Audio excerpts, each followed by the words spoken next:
All right. Hello and welcome to the Crackdown Season 2. I believe this is episode 9. And today we have Nelson joining us. He was the former coach of LNG last year. He also coached in VCS and I believe LMS as well. So been around the block, coached in a few regions, and also you watch a bunch of LCS. So I think that this would be a great episode to really contrast some of the regions and just like get some takes from like an outside perspective from somebody who's not directly like, or somebody that's a little bit removed from the LCS scene itself. Just in general, Nelson, I mean, for the new people watching, just give them a little bit of like backstory about how you got into League of Legends and how you became a coach within Asia. Yeah, I mean, I got into League of Legends in like 2011, 2012. So back then I was coaching like an amateur team, which was playing in the GPL. Mm-hmm. And of course I had my break in, I think, the end of 2017, where basically it was Jordan. So it was like Lyric from the LPL cast. Yeah, he was looking for an assistant coach and a translator as well. So he brought me to the LMS, and that's how like everything started. Oh, nice. By the way, why do you watch LCS? Because if people don't know, like obviously, like Dom didn't originally plan to do the episode today, like because I actually mistook that we were having an episode today anyway. I thought when he said like someone had said no, that actually we were like running out of people to have the episode with. So basically, I knew Nelson was around, and I've had like an episode of that I did of my rotation show where it was me and Crumbs like breaking down like LCS playoffs last year, and actually Nelson had some of the best takes on the LCS I've actually heard from anyone, even the people who watched the region, because he was using it from like the LPL lens of like, well, here's what top players we would have played in the LPL, like the jungle. Like, I'll give you an example. He was saying the whole playoffs, like, why aren't they playing stuff like Nidalee and stuff? Now, at the time, everyone in like LCS and LEC was like, you don't need to, it's second up. But like, you saw how Worlds went. It was fucking carry jungler meta. Like, everyone was stomping on those champions. In fact, Fnatic fans know too well what a Nidalee can do. So, what I want to know is this though. Bearing in mind, you watch all of LPL. You're in all the sick regions. Why do you watch LCS like for fun? Like, why is LCS interesting to you, mate? No, because like right now, because I'm in Singapore and basically teamless right now, because I couldn't get visas anywhere. So like my sleep schedule is kind of screwed up. So basically, I wake up when LPL starts and I go to bed like after LCS ends. Okay. And in between there is LEC, but I do like other stuff, or I do like coaching in between. Could you see yourself potentially coaching in LCS? Is that part of the reason why you you want to stay up to date with LCS? Yeah, of course, because I think like at least like the biggest advantage for me is that I can speak English and Chinese. So basically, I could go, like, if there's a chance, I could go to any region in the world. Yeah. And I could like adapt there. And of course, I feel like there could be a lot more done, in LCS especially. Yeah, for sure. I mean, I guess my question to you would be like, where do you exactly start when it comes to LCS? I mean, there's obviously like a bunch of like issues within the region. I mean, I've started my own Fixing NA series. I know you've watched it. You've actually given me like commentary on it within DMs about like your way that you see the game. But like from the outside perspective, what do you think is like the number one thing that needs to be changed within like LCS mindset to make it a competitive region? I think the first thing is basically the mindset all about practice, because I remember there was a tweet or an argument a few days ago about like scrims, like dodging the draft. I can tell you it happens every day in LPL and no one cares, because we need to play the 6 or 9 games, but like 6 or 9 scrims a day, so that I can win my match like on the weekend or whenever. Like there's no way where I dodge the draft or I FF in like 10 minutes and the other team says, oh, let's just go next and we only play 5 games today. No, it just doesn't exist in Asia. So you just play the game again. Like you will dodge the draft, but you'll still just go for like the 6 games either way. Yeah, because I mean, yeah, at least that's what's gonna happen for the draft. Like if you want to remake draft, it's fine. And if you screw up level 1, you just remake the game. And if like both teams don't like the level 1, basically you would go basically one team, like team A will win maybe the first game in the first 5 minutes, and then team B will win in the first 5 minutes. And you just keep playing. You just keep playing the game. Yeah. One thing I know, there's no reason to cancel. Yeah. There's like no reason to cancel. One thing I know Nelson has like a slightly controversial opinion on, just for Westerners, is I remember seeing, it was a couple of weeks ago now, there was like this whole tweet thread where it was a bunch of like Western coaches talking about like how much you practice and burnout and stuff. And I know that Nelson was one of the Asian people who sort of were liking and replying where, listen, as far as I can tell, their position was like, look, I'm not saying what we do is like, the best approach, but like if you want to be the best team, you can have a hard time basically if like LPL team practices twice as much as you, aren't you? Like is it something along those lines that you think? Because obviously the Westerners are all sort of like, oh, but how much is like mental health's going to be good, and should we only do 5 games or should we have a break or so? Where do you come down on that topic? I mean, I agree on their take, but I think the only team who's allowed to talk about it is G2, because they are the only one who make it to the playoffs or make it like semis every tournament. Like they are the only team who are allowed to do that. But the teams which are talking about work-life balance, I'm burnt out, you're just going home after groups every day. So yeah, it's like, says it like that. I mean, you know what it is? It's like, look, you have enough vacation time anyway. You're telling me like imagine if you're CLG or Immortals, right? You literally don't play from March until June. You have like a 3-month break right now. So you're telling me you can't fit in like an extra scrim set during like the 6 weeks that you actually have to be on? Like, it doesn't make sense. What was the practice schedule like for LNG last year? Like how many scrims would you do, and like how often would you have days off? So basically we would have, we played a minimum of 6 games. Mm-hmm. and some days, like if there are good opponents or maybe our scrim set wasn't that good in the afternoon, then we would play one like at midnight. And in the past, when at midnight, the third block starts midnight. Holy shit. Yeah, 12 midnight. Yeah, and if you're like in a slump, then you just keep playing scrims against your academy like after midnight, Mm-hmm. Holy shit, Dom. Not only do they play after midnight, obviously LCS players would have to go, look, I have a hard out to go to that party that we have every night in the LCS. Come on, man. It's like every other Sunday, all right? It's not every night. Okay, yeah, exactly. They're not alcoholics, right? No. And then the other angle is, obviously in the LPL, you can just play your academy team. Like, if people don't know, like the LDL team might have like the next Tian on it, might have some straight fire players, Yeah, I mean, like usually when we play like our academy teams, we just practice like, let's just practice the first 8 minutes of the game, and we just remake and keep doing the same thing. That's because after the first 8 minutes, the LDL team could potentially figure out how to match fix the rest of it. No, I'm just kidding. Just a joke. just a joke there. And of course, like I think there's something else which is overlooked by the West, is that you have to travel in China. Like some teams you have to fly to another city, just to play your match, just to play one best of. They have the home and away game system with like the different cities. If people don't know, it's kind of like what Overwatch League was supposed to be, basically. But China's already done it in the LPL. Yeah, and the trip is 6 hours or 4 to 6 hours. Doesn't matter how close it is. That's crazy. So not only do they have like travel and like more games played, period, they also are scrimming more and taking less days off. Jesus. Dude, that's basically like if in the LCS people like were just fly, like some guy had to like fly from Chicago on like fucking Thursday and then play the game on Friday or whatever. Like think how much more ridiculous that would be instead of just being in the team house and going there. Like, and as he says, one of the reasons also, by the way, why it's always going to take extra hours is if you've ever been to like Shanghai or fucking Beijing during rush hour traffic, like you're never getting out there. I've literally sat there for like 2 hours in traffic. Like I've moved like fucking a mile. What is this? Which is why like we travel the day before. So if our match is on, Saturday, we just go there on Friday afternoon. Mm-hmm. So you miss one scrim block, and you can only scrim when you reach like the LAN cafe there. Damn, and you guys still like practice on the travel day as well? Yeah, you have to practice on travel. Otherwise, it's like one day without scrimming, and then you're gonna lose for sure if you're the away team.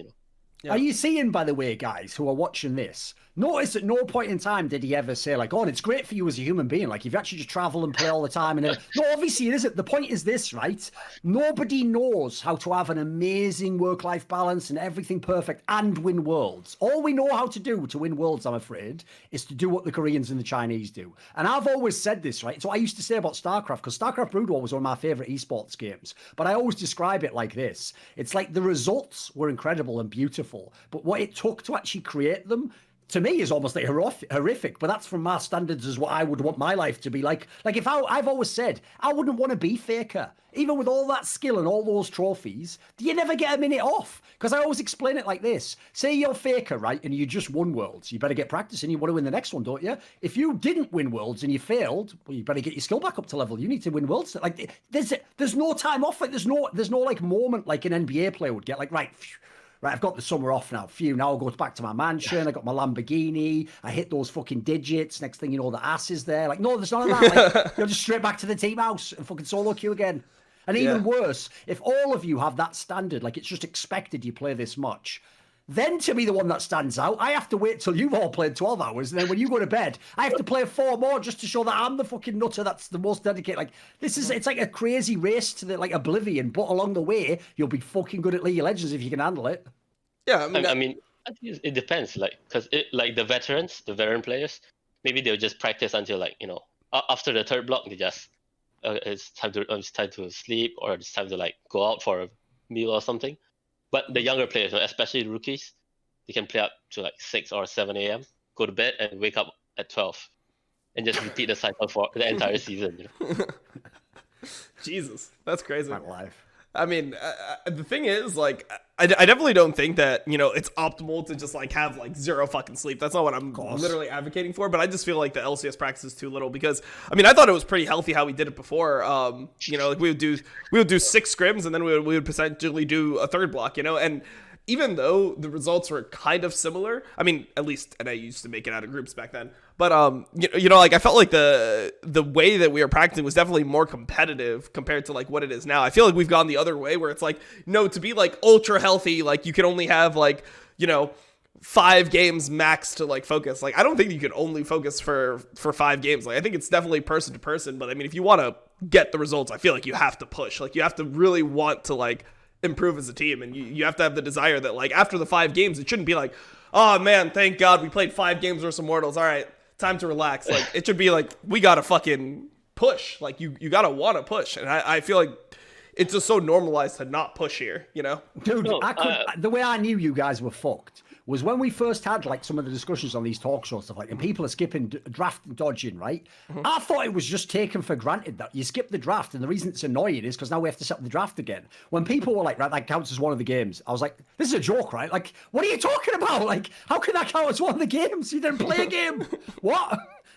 How lazy are you guys? That's like that mad thing last year where when the whole world was like locked down and there's all people like, please, I'm losing my business, I might have to kill myself. All the LCS players were like, can we just vote to have all of our salary but just cancel the spring split? And I was like, is it you trolling or something? What? Read the room. What is this?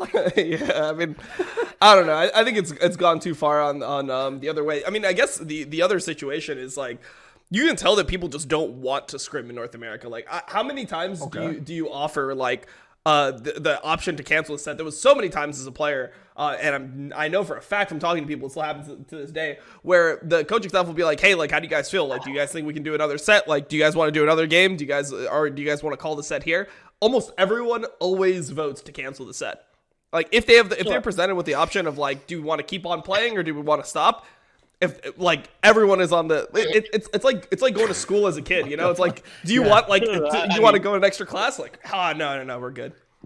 I mean, usually there's only like 1 or 2 guys who are probably like not feeling well or not playing well, right? So you're gonna ask them, can you play another set? Mm-hmm. And in China, I mean, in China it happens as well, you know, like hey, like top lane, can you play like 1 more set, like the third set? And if he says no, then it's like, okay, just fuck off, and you just take another top laner, like from the academy, you know, and you just play the game. Damn. Yeah. Unless it's like all 5, but I feel like that would insult like players here, you know, like that would be like an ego thing. It's like, no, what do you mean play with the academy top laner? Like, it's like, I mean, well, if we're gonna play anyway, then I guess I have to play. Like that would be the mentality. I don't know. It seems really strange. Yeah, maybe it could work. Yeah, sure. I mean, good news is Josh had to get some good scrims again. So yeah, it's possible, you know. But the thing that I kind of wanted to talk about is just like LCS in its current format right now. Like you've obviously watched the games this weekend, and for me, I think it's like really strange seeing like some of the teams just performing like the way that they do in LCS. Do you have any takes on like the current level of teams like 100 Thieves, TSM? Because it looks like these teams like could be a lot better than they are, but it just seems like there's like a mental block or something from like watching their games that prevents them from being able to like execute in like clutch moments. I think like overall, like most of the teams. So what I mean by most of the teams is like anyone below C9, because I think C9 is playing the best right now, and everyone else below C9 they have just no idea on what they're trying to do. Because as long as there's like more than 2 minutes before Dragon, there is no reason to have a fight in mid lane, you know. But it always happens. Like you just watch LCS and it's gonna happen, you know. Like it doesn't even make sense. It doesn't, because that's not the way you should play the game. I'll just upset everyone's feelings by just saying this, because you need a hot take every now and then, Dom, and you know, I have a few on deck. Here's one for you. If 100 Thieves played in the LPL, they'd be the last place team. And I'm not saying that to troll. Like, that's for real. Yeah, maybe second last, but yeah, maybe second last. Yeah, maybe second last. Maybe second last. I mean, hey, Thunder Talk Gaming's pretty fucking bad. Like Thunder Talk Gaming's pretty bad. I mean, it's honestly like true, fair enough on that one. I think LGD might beat them, but OMG is also like pretty sketchy. Like I would say. They're one of players for sure. Yeah. Like you know, like first to 12, I think they could just first to 12 in LPL. I think they could just win NA. Yep. Like basically, if you stop time now and you just replace 100 Thieves with, you know, V5, V5 is gonna win. Like there's no boot camp, there's no. Yeah, no time for other teams to like prepare and like acclimate. Yeah, and V5 is gonna win NA, and then for LEC, I think like you know, like any team above BLG is gonna win LEC. That's just how the level of the Western teams are before they come to Worlds. Yeah. I agree. I mean, I definitely agree. I feel like G2, you know, if you took them and you put them directly into like an LPL tournament, no practice, I think they would place poorly. But they have the ability to obviously like adapt over the course of a boot camp. You know, like they've shown time and time again that they can level up faster.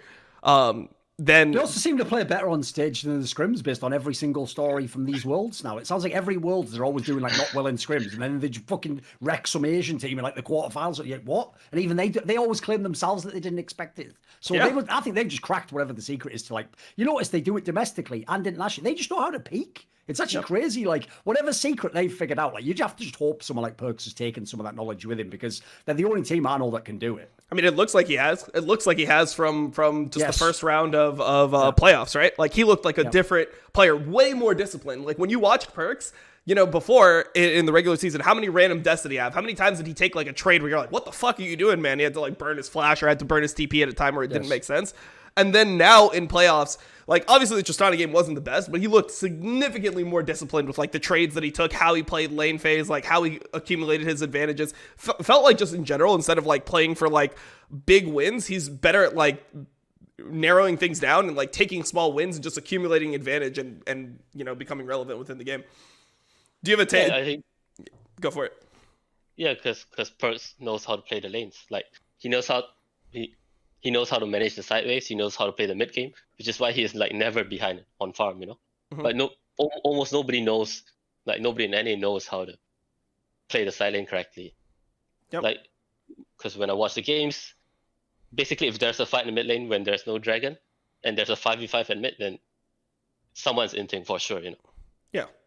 Yeah, there's no reason to be there. Like, you shouldn't have 5 members that close together on the map. But I mean, I'd say like the difference was in the regular season, it felt like Perkz would generally like have bad lanes, and then he would like catch up in the side lane. Like because he was a better side laner than people, he would get enough like gold, enough experience in the side lane that he would end up being like relatively as strong as the mid laner.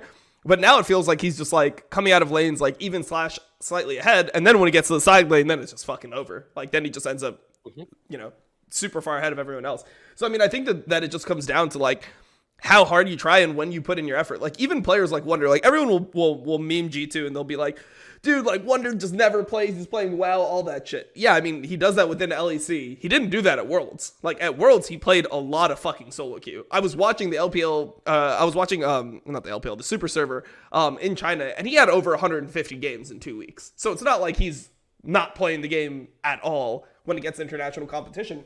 It just seems like that's fuck. Yeah, it just seems like that's G2's mindset. Like they purposely pace themselves, and they don't practice as hard until they go to the places where they know they need to be the best, and then they just play the game all fucking day.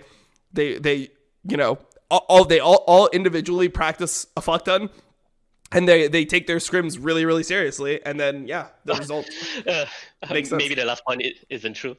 Maybe the last one isn't true. Yeah, the last one isn't true. You think they troll too much? You think they troll scrims? Yeah, because I scrimmed G2 before at Worlds, so. But when LNG getting that ass? but anyways, like I think the difference between G2 and the rest of the English-speaking world is like they understand how to play the game. They know the fundamentals of how to play the game, which no one else does. Like even for Fnatic last year, they didn't know. Like maybe only Reckless knew, but no one else did. Which is why like you can see everyone is just falling far behind in terms of CS, in EXP, or wave state. But that doesn't really happen to G2, Yeah, I mean they definitely understand like how to accumulate all the experience that's given to you on the map. How do you like think that you start people like learning how to side lane well? Because like NA, obviously you have a bunch of people not doing it. How do you like convince a team to go side lane? Because like, so I have a concept on why teams don't side lane in NA. I think it's like fear of being the one that's like that messes up. Like you're side laning and then you get caught in the side lane and then you end up like putting your team at a disadvantage, or your team ends up getting caught in mid lane while you're side laning and you feel like, oh, that's on me. Like fuck, like the pressure's there. Like of like, oh shit, like now I'm not there and I wasn't able to contribute to the game. So like, how do you think you like break that mentality and you start like, letting your team like be able to side lane well?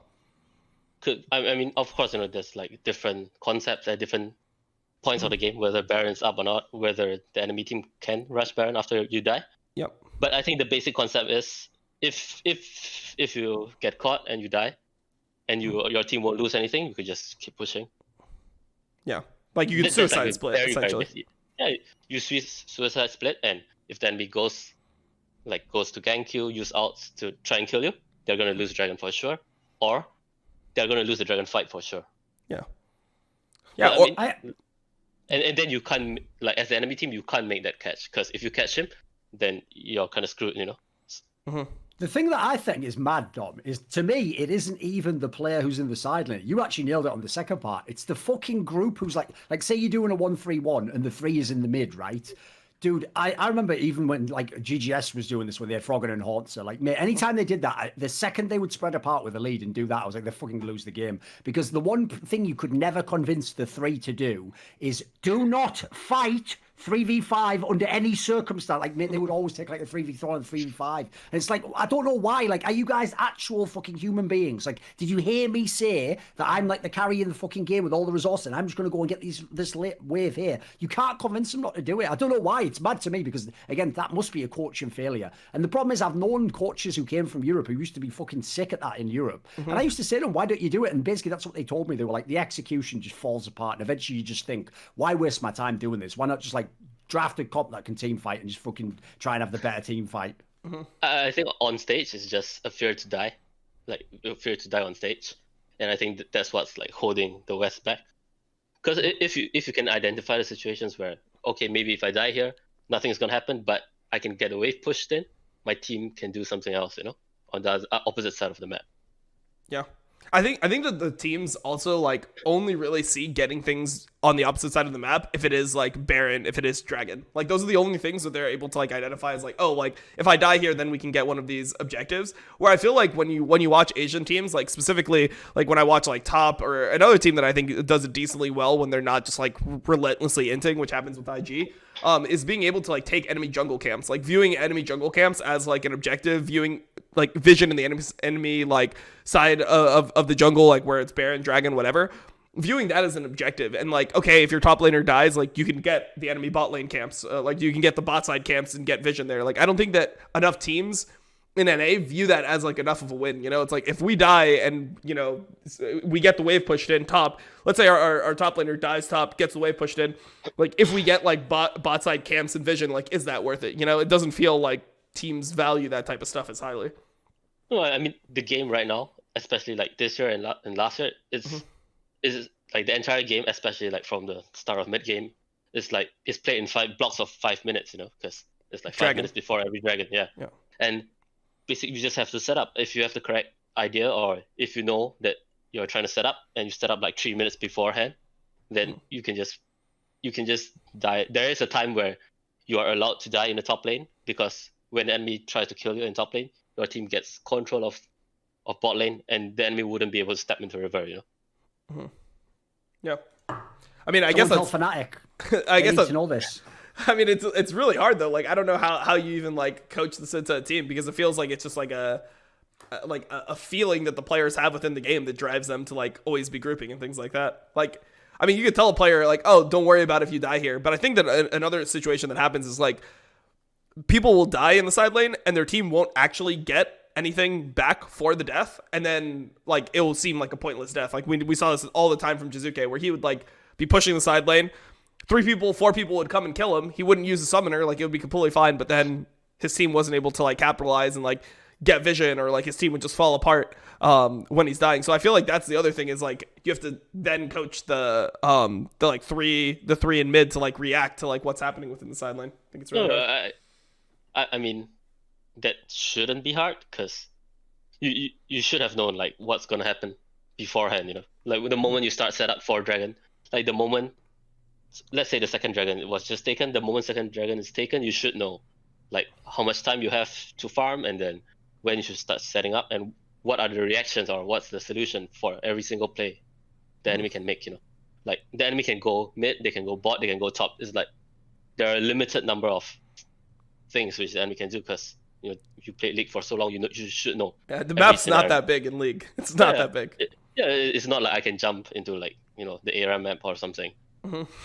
So, and the solution for all these plays is the same as last year. Yeah, it's still the same, because you know, you have the same spell. There isn't like a new spell in the game, stuff like that.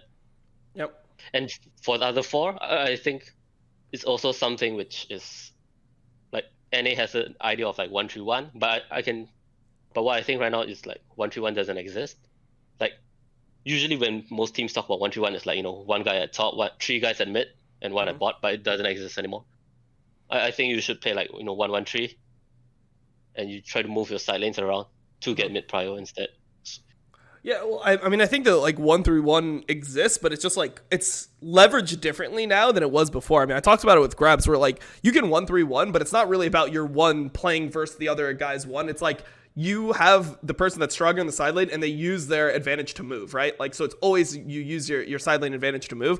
So you go, you push like bot lane, for example, and then you move, and if you're the one that's been pressuring the enemy, your team can start Baron, like force the enemy top laner's TP, and then you like do it again, and now you have a TP advantage, like based off the 1-3-1. I feel like the 1-3-1s in NA are just kind of like, if it does happen, it's like people are locked within the 1-3-1. It's like something is preventing them from walking to the rest of their team. It's like, okay, we're here. We're in the bot lane. You pushed in the wave. Now what do? Just fucking look at the enemy under turret, I guess. Like, I'm not sure what to say about it. But yeah, I mean, I definitely like think that there's a bunch of stuff to do there. One thing I thought that was kind of interesting was that you talked about C9 as the best team instead of like over TL, where TL has generally got the best of them so far. Like when they played each other, TL is 2-0 over them in the regular season. I know that doesn't matter too much, but in lock-in tournament, they look like the better team. Do you just think that like it's because of C9's like ability to play the map? They just play the map better, and that's why you value them over TL, or what do you think specifically? Not really. I think it's just Perkz plays the map better. So just Perkz is the best player. Yeah, no, you just need one person who knows how to play the side lane, and it's good enough. And especially if he's the mid laner, then it's like so easy to play, because especially for a player like Perkz, I think he should be able to short call like his entire team while he is like playing the side lane, because I think that should be easy for him. I mean, last time we saw these teams face off versus each other, like Perkz was in the side lane versus Alphari, and he ended up, you know, pretty much losing the game because Alphari like solo killed him and then was able to like TP to the team. So I mean, I guess that's the hard matchup for C9, is that I think Alphari is probably the next person that knows how to play the side lane well in the league. Yeah, for sure. Yeah, I think the next thing or the next step for C9 is just to think about how to allocate the lanes, because I mean, for sure it's going to be difficult for Perkz to talk about how to allocate, because in the game itself you're always going to feel like you have the stronger champion, you know, so you want to be on the side lane. But sometimes you just have to put your AD carry on top lane, because he's the only one who can or like one-on-one destroy the enemy like split pusher, you know. Especially if you have like Tristana. Yeah, Tristana Vayne is another one. Like, oh god, that you just made me think there. What if Team Liquid put fucking tactical on Tristana on his own in the side? Like, please no, PTSD, help! I can just see like him just like Fudge is just sitting there as Renekton. He just jumps straight in, and just gets one shot. It's like, come on, man, please. At least like one person's gonna win in the side lane. For sure. And obviously, because the Renekton gets a kill, LS would be like, this is so disgusting. The way these teams are playing. No, it is true, Like I kind of agree on what LS says, like most of the things. Would you say like 99%? You agree with? Maybe 1%. Okay, maybe 1%. Okay. There's meme in there. Yeah, but I think maybe like 80%. Like what people. Oh, sorry. Keep going. Yeah, keep going. The things he talked about, like laning, macro. I think it's kind of like all of it is known in like LPL and LCK, because like all my players, they talk about it. Like they don't talk about LS, they talk about the concept, because none of them know who LS is. Yes. Like it's like like Flandre, SOFM, Tarzan. They all talk, like they all tell me these concepts, and and of course, on YouTube, I see like talks about the same concepts as well. Dude, this is the part that Westerners are so dumb. I've got a video coming on this topic, like I promised on the last Crackdown, but it's really coming this time. I just got distracted because Gabriel just had to take a fucking beating and go to bed early, so I had to just take care of that now. But the kids have gone to bed now. He knows he's not getting any Nintendo for Christmas. Now I can deal with LS. No, the point I was going to make is one of the things I'll say in this video that people don't get is the part that I can't believe everyone in the West is so dumb they can't figure out is LS can speak Korean, has lived in Korea all these years, knows Korean players who are pro players, even knows some of the fucking players on solo queue. Do you imagine he's never having conversations with them? Like, where do you think he's getting all this stuff? Some of it's his ideas. Some of it's stuff he gets from them. Like, I'll give you the analogy, right?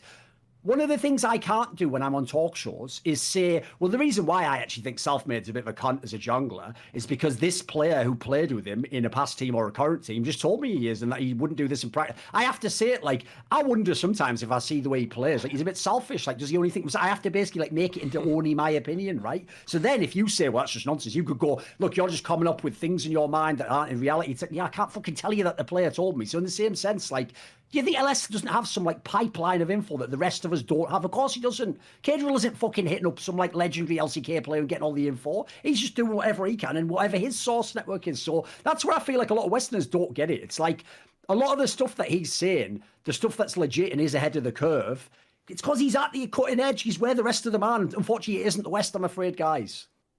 Yep. I mean, I guess you can like I've had a bunch of disagreements with LS. I think the main thing I disagree with LS about is like champion strength. Like I think that we have just different mentalities of like what champions are strong. But I think that this also comes from like a jungler mindset. And one thing that I've noticed about LPL is it feels like LPL is very like jungle pathing focused. Like they understand like how useful a jungler is in the early game, and they'll set things up like for the jungler. Like I feel like part of the reason why Renekton is so picked in LPL is because it just gives you like a bunch of agency as a jungler to either go top lane, dive top lane, like use the priority to invade in a lot of matchups. Like you can use the value of the pick and the fact that it's so strong in the early game for like a bunch of different things. And I just feel like in general, like maybe Renekton's not the best champion in the world, like isolated, especially like late game fights. I mean, obviously your dash is dependent on being able to like dash through somebody. Like there's a bunch of issues with the champion, but it like expires eventually, basically, is the premise of like what LS is obviously basing it on. But yeah, basically here's how you can divide up Dom and LS. Dom actually usually, in principle, agrees with LS, not least because actually since he's done talk shows, and unlike a lot of the other idiots in the scene, he knows that what you do is you try and actually establish what the person thinks before you disagree with it. I know it's a fucking crazy concept to half the people watching the show. They're probably typing right now that I'm wrong before they even listen to what I said, right? So when he does that, I notice, in principle, you like, basically, you don't even have to agree. You just understand what LS means, right? But the difference is I've noticed your approach, Dom, is just more pragmatic. It's more like, right, but this would work in this game right now with this guy and against this team. So yeah, this champion is good in that regard, you know. I mean, I just think also I just view things from like a jungle angle. You know, like a lot of the times when I'm watching games, I'm thinking about it like, okay, if I was a jungler here, how would I path? Like, what options do I have? How does it feel to play the game?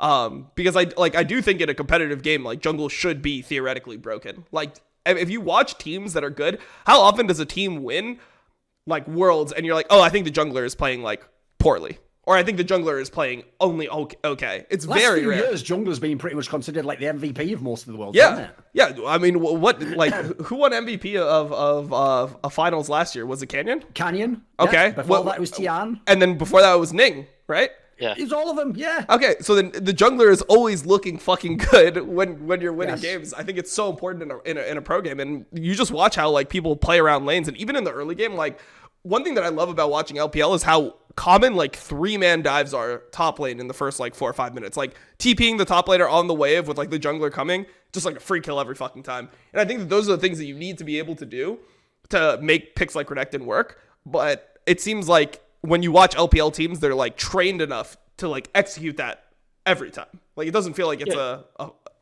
rough thing to do.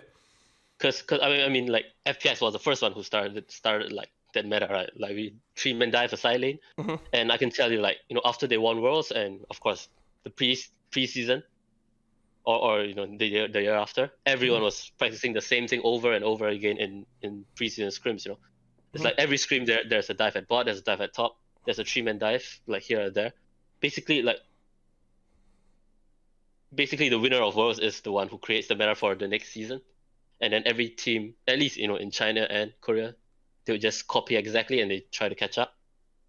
Is there more focus practice? Like in like when you go into like an LPL scrim, like would you go into it with the mentality of like we are trying to like execute 3-man dives like in the early game for the scrim? Like is there those concepts, or is it kind of just like play the game? No, these concepts are usually like we have focus practice in the early part of split or during preseason. Like basically it's like get your laning correct with the jungle's path. Like we practice like dive setup, dragon setup, or how to step into river when you don't have first setup, stuff like that.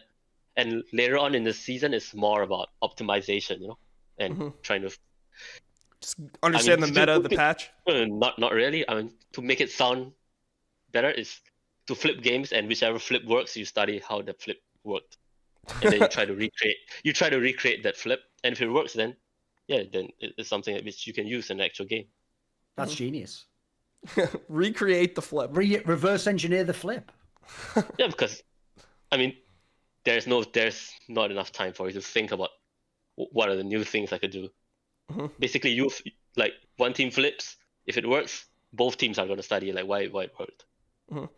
How much time is there in between games? That was one of the criticisms that we've had within like LCS scrim culture, is that we take like sometimes like 45 minutes in between games. Like how is there like less review in between individual scrims? It depends. I mean, it could be like 10 to 40 minutes. Okay. Like, do you ever do games where there's no review? Do you ever just say, fuck it, just go to the next game? No. As in, if you lose because of draft, or you just win like 20-0 and end the game, then of course there's no review. But of course there should be reviews like every single game, because even if you win the scrim, there's like 100% there is a mistake. Otherwise, you're gonna win Worlds. So yeah, makes sense. What are your takes overall in LPL right now? I mean, this is the most contentious that we've seen LPL in terms of standings. Like a lot of people are saying that they still think the top is the favorite, but RNG looks fucking insane right now as well. Like, where do you come down on LPL? Like, do you think we're gonna have a really competitive playoffs, or do you think there's one team that's gonna like rise above the rest when crunch time hits? Yeah, of course. My favorite team would be EDG, because they have Flandre. I think with him they should be able to win, but I think RNG as well, because I feel like RNG is playing the way which the game should be played, which is every champion can go to every lane. So you can have like Orianna top lane, Syndra top lane, and if the enemy is not prepared to swap lanes where the mid laner goes top to play the matchup, then you're gonna lose. Because I can play like I can play Syndra against like Renekton, and one-on-one I'm not gonna lose. Stuff like that. Yeah, I mean, Jahu just seems like absolutely next level. It feels like he's like actually revolutionizing top lane in the way it's played right now. I mean, he's literally playing. If chat doesn't know, like Jahu's the former mid laner for RNG, now plays top lane, and he's literally playing like he can play all the top laners, but he also plays all the mid laners top. So he plays like Orianna top, Syndra top, Tristana top, Lucian top. He plays all of it. So like everything is a flex, and it makes RNG so hard to fucking draft against. It's the same as G2, with Perkz at bot lane. But the thing is, bot lane is usually behind the levels, so it's not as effective. Yeah. So are mid laners just the best players in the game? Is that what it is? Like mid laners are just the best players in the game, so just send them to every fucking role? That's definitely what all the mid laners always thought. I know motherfuckers like Perkz really do think that. It looks like that when you're watching people play. Should be. They should be. Yeah. Damn. So I mean, I guess for me, I'm kind of you know, like I know that you obviously coached Flandre before and you have really high opinion of him. What makes you value Flandre over somebody like Jiahu right now? Because like to me, watching LPL, you know, it looks like Jiahu's so next level, and Flandre seems like he's a very solid role player, but he's like fall into the category for me if he's like weak side every single game for EDG. Yeah, I mean, like, of course, you know, you want to play him weak side because you have Viper and Mako. And for Flandre, I think his strength is basically he can play any champion in top lane, because if you watched him previously, he was playing like Kiana top. He was the first one to play set competitively, stuff like that. And he knows all the matchups, like 1v1, 2v2, how the lanes should go. Basically every matchup he knows how the lane matchup should go. He's going to tell the jungler like, I need help on the third wave, fourth wave, stuff like that. And I think the main thing is he's a shot caller, and he's able to coach the team. Like he's able to tell like every single role what they're supposed to do, how the jungle should path. And I think that's the biggest difference between him and Xiaohu. Why do you think that he like struggled so much previously, or like the teams that he was on struggled so much previously? I mean, most people would say that Flandre didn't have a good year last year. So do you think it's just that he's surrounded by better players like Viper and Mako are just a huge upgrade, and like the fact that he has you know JJ and Scout and all those people, they're just better players, so it's easier to like manage them? Yeah, of course. You know, like last year, I would say, of course, summer split was some of the like other issues, external factors. But I think like previously in his career, he didn't have as good teammates compared to now. I think this is the first time where he had a world class like mid lane and bot lane. Yeah, if people don't know, Viper, who obviously used to be the AD carry of Griffin back in the day, and they had the shit Griffin, unfortunately, that like got tanked out of the LCK. Like, he is basically, in my opinion, this is what the move that you're going to see a lot more, even though there's not many of the big career. Like, he went because he was relegated, obviously. Like, one of the moves that I think you will see, because it's just the most proven move in LPL to LCK, is you take a Korean AD carry, you put them in the LPL, and you just fucking say, listen, I'm just going to peel for you all day long. You're just going to kill everyone in the team fights. Like, Mystic made a whole career off it. Deft was there. This just works. Like, I know there's in theory there might be a language barrier, but you're an auto attack machine. That's what you do. Yeah, and one more thing about Flandre is like, I mean, it is, at least he told me before, it's his dream to play weak side, because it's his dream to do nothing and win the game. So yeah, I still remember that Gragas game he played where I remember when EDG was dominating the split, he played like a Gragas game where he literally just ulted like on cooldown just to troll like the enemy, just to like, you know, stop the recall. I think Hooney did that in that playoff match. Yeah, except that was he was trolling his own team.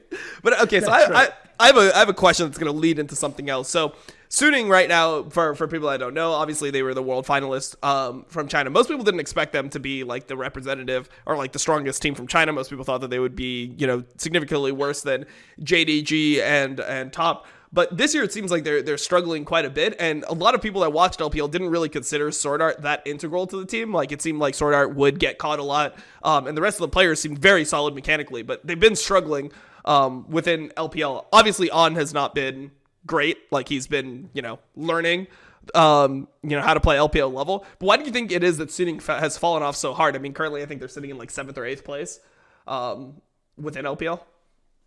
I mean, I think firstly, of course, I think SwordArt, at least in spring or, you know, 2020 spring, he didn't had a huge impact on Suning, and in 2019 as well, you know, he didn't really play well when he was in LPL.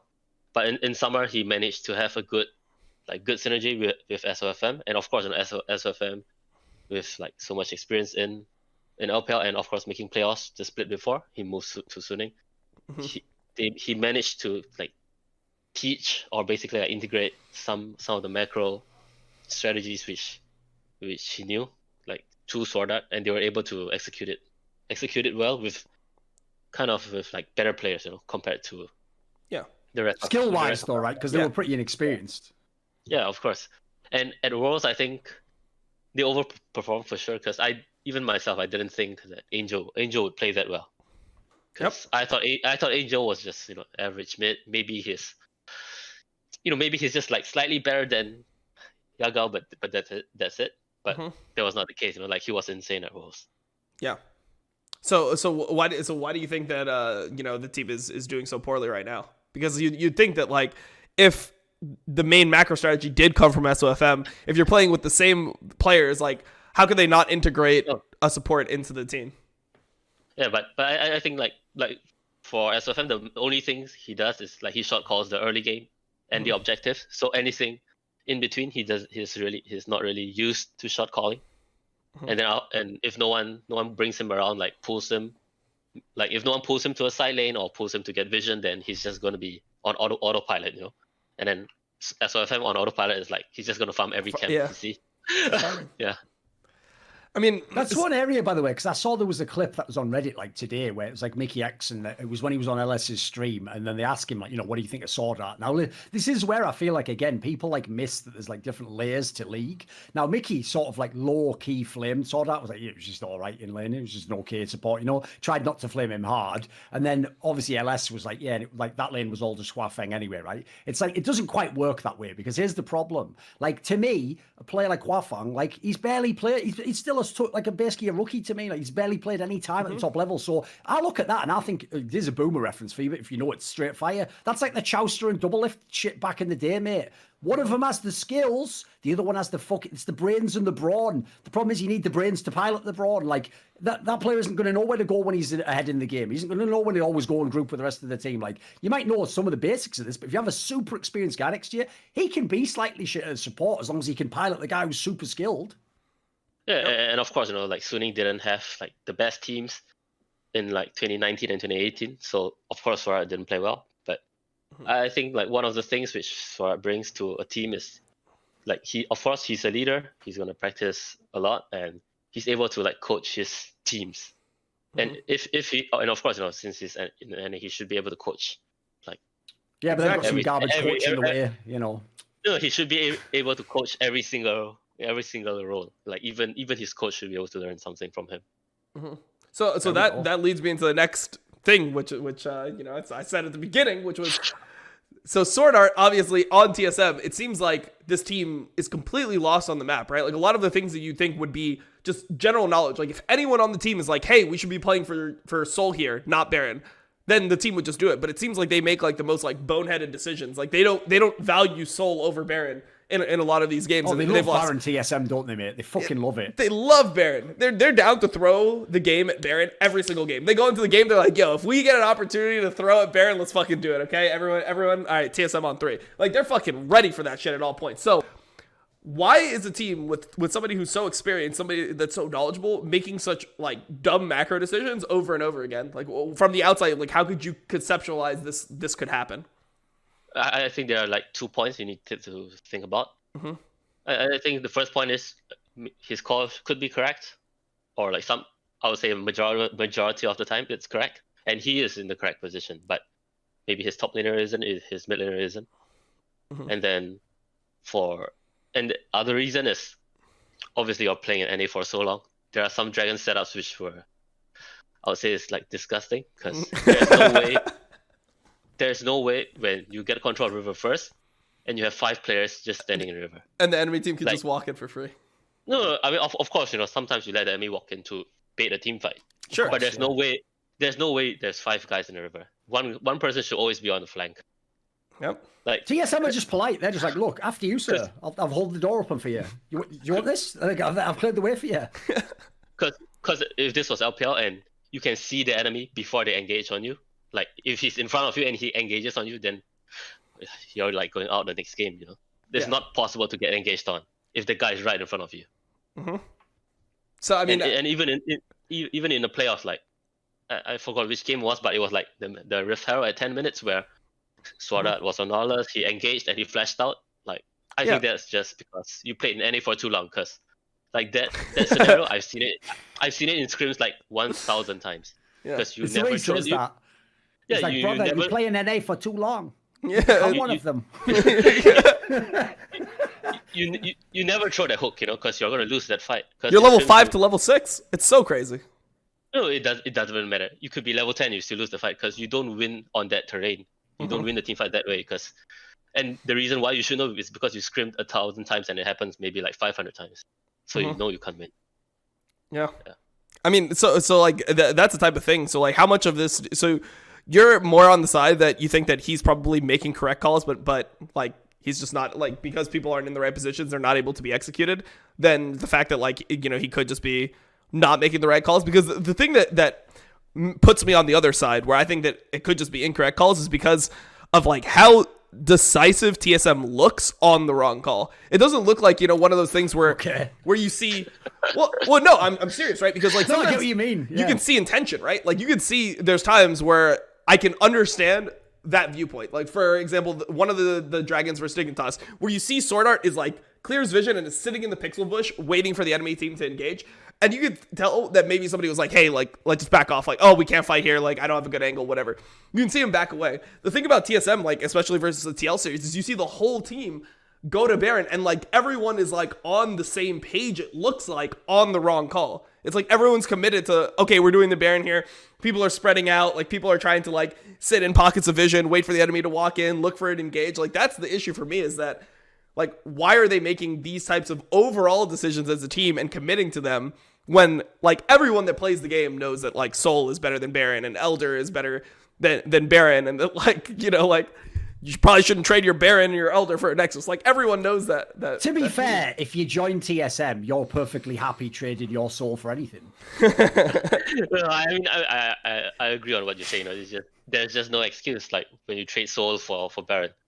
It's just no excuse. I mean, I've seen, like, TSM do the same play over and over again where they have 3 dragons and they give up their own soul for a Baron, and I think that's okay in a way, but not the other way around for sure. Like the games they lost to Dignitas in regular split, that was like illegal. No way they could have lost. Yeah, 7k gold up. They start hitting Baron. The enemy team has soul. The only way the enemy team wins is if they get soul. They start hitting Baron with 50 seconds before the dragon soul spawns.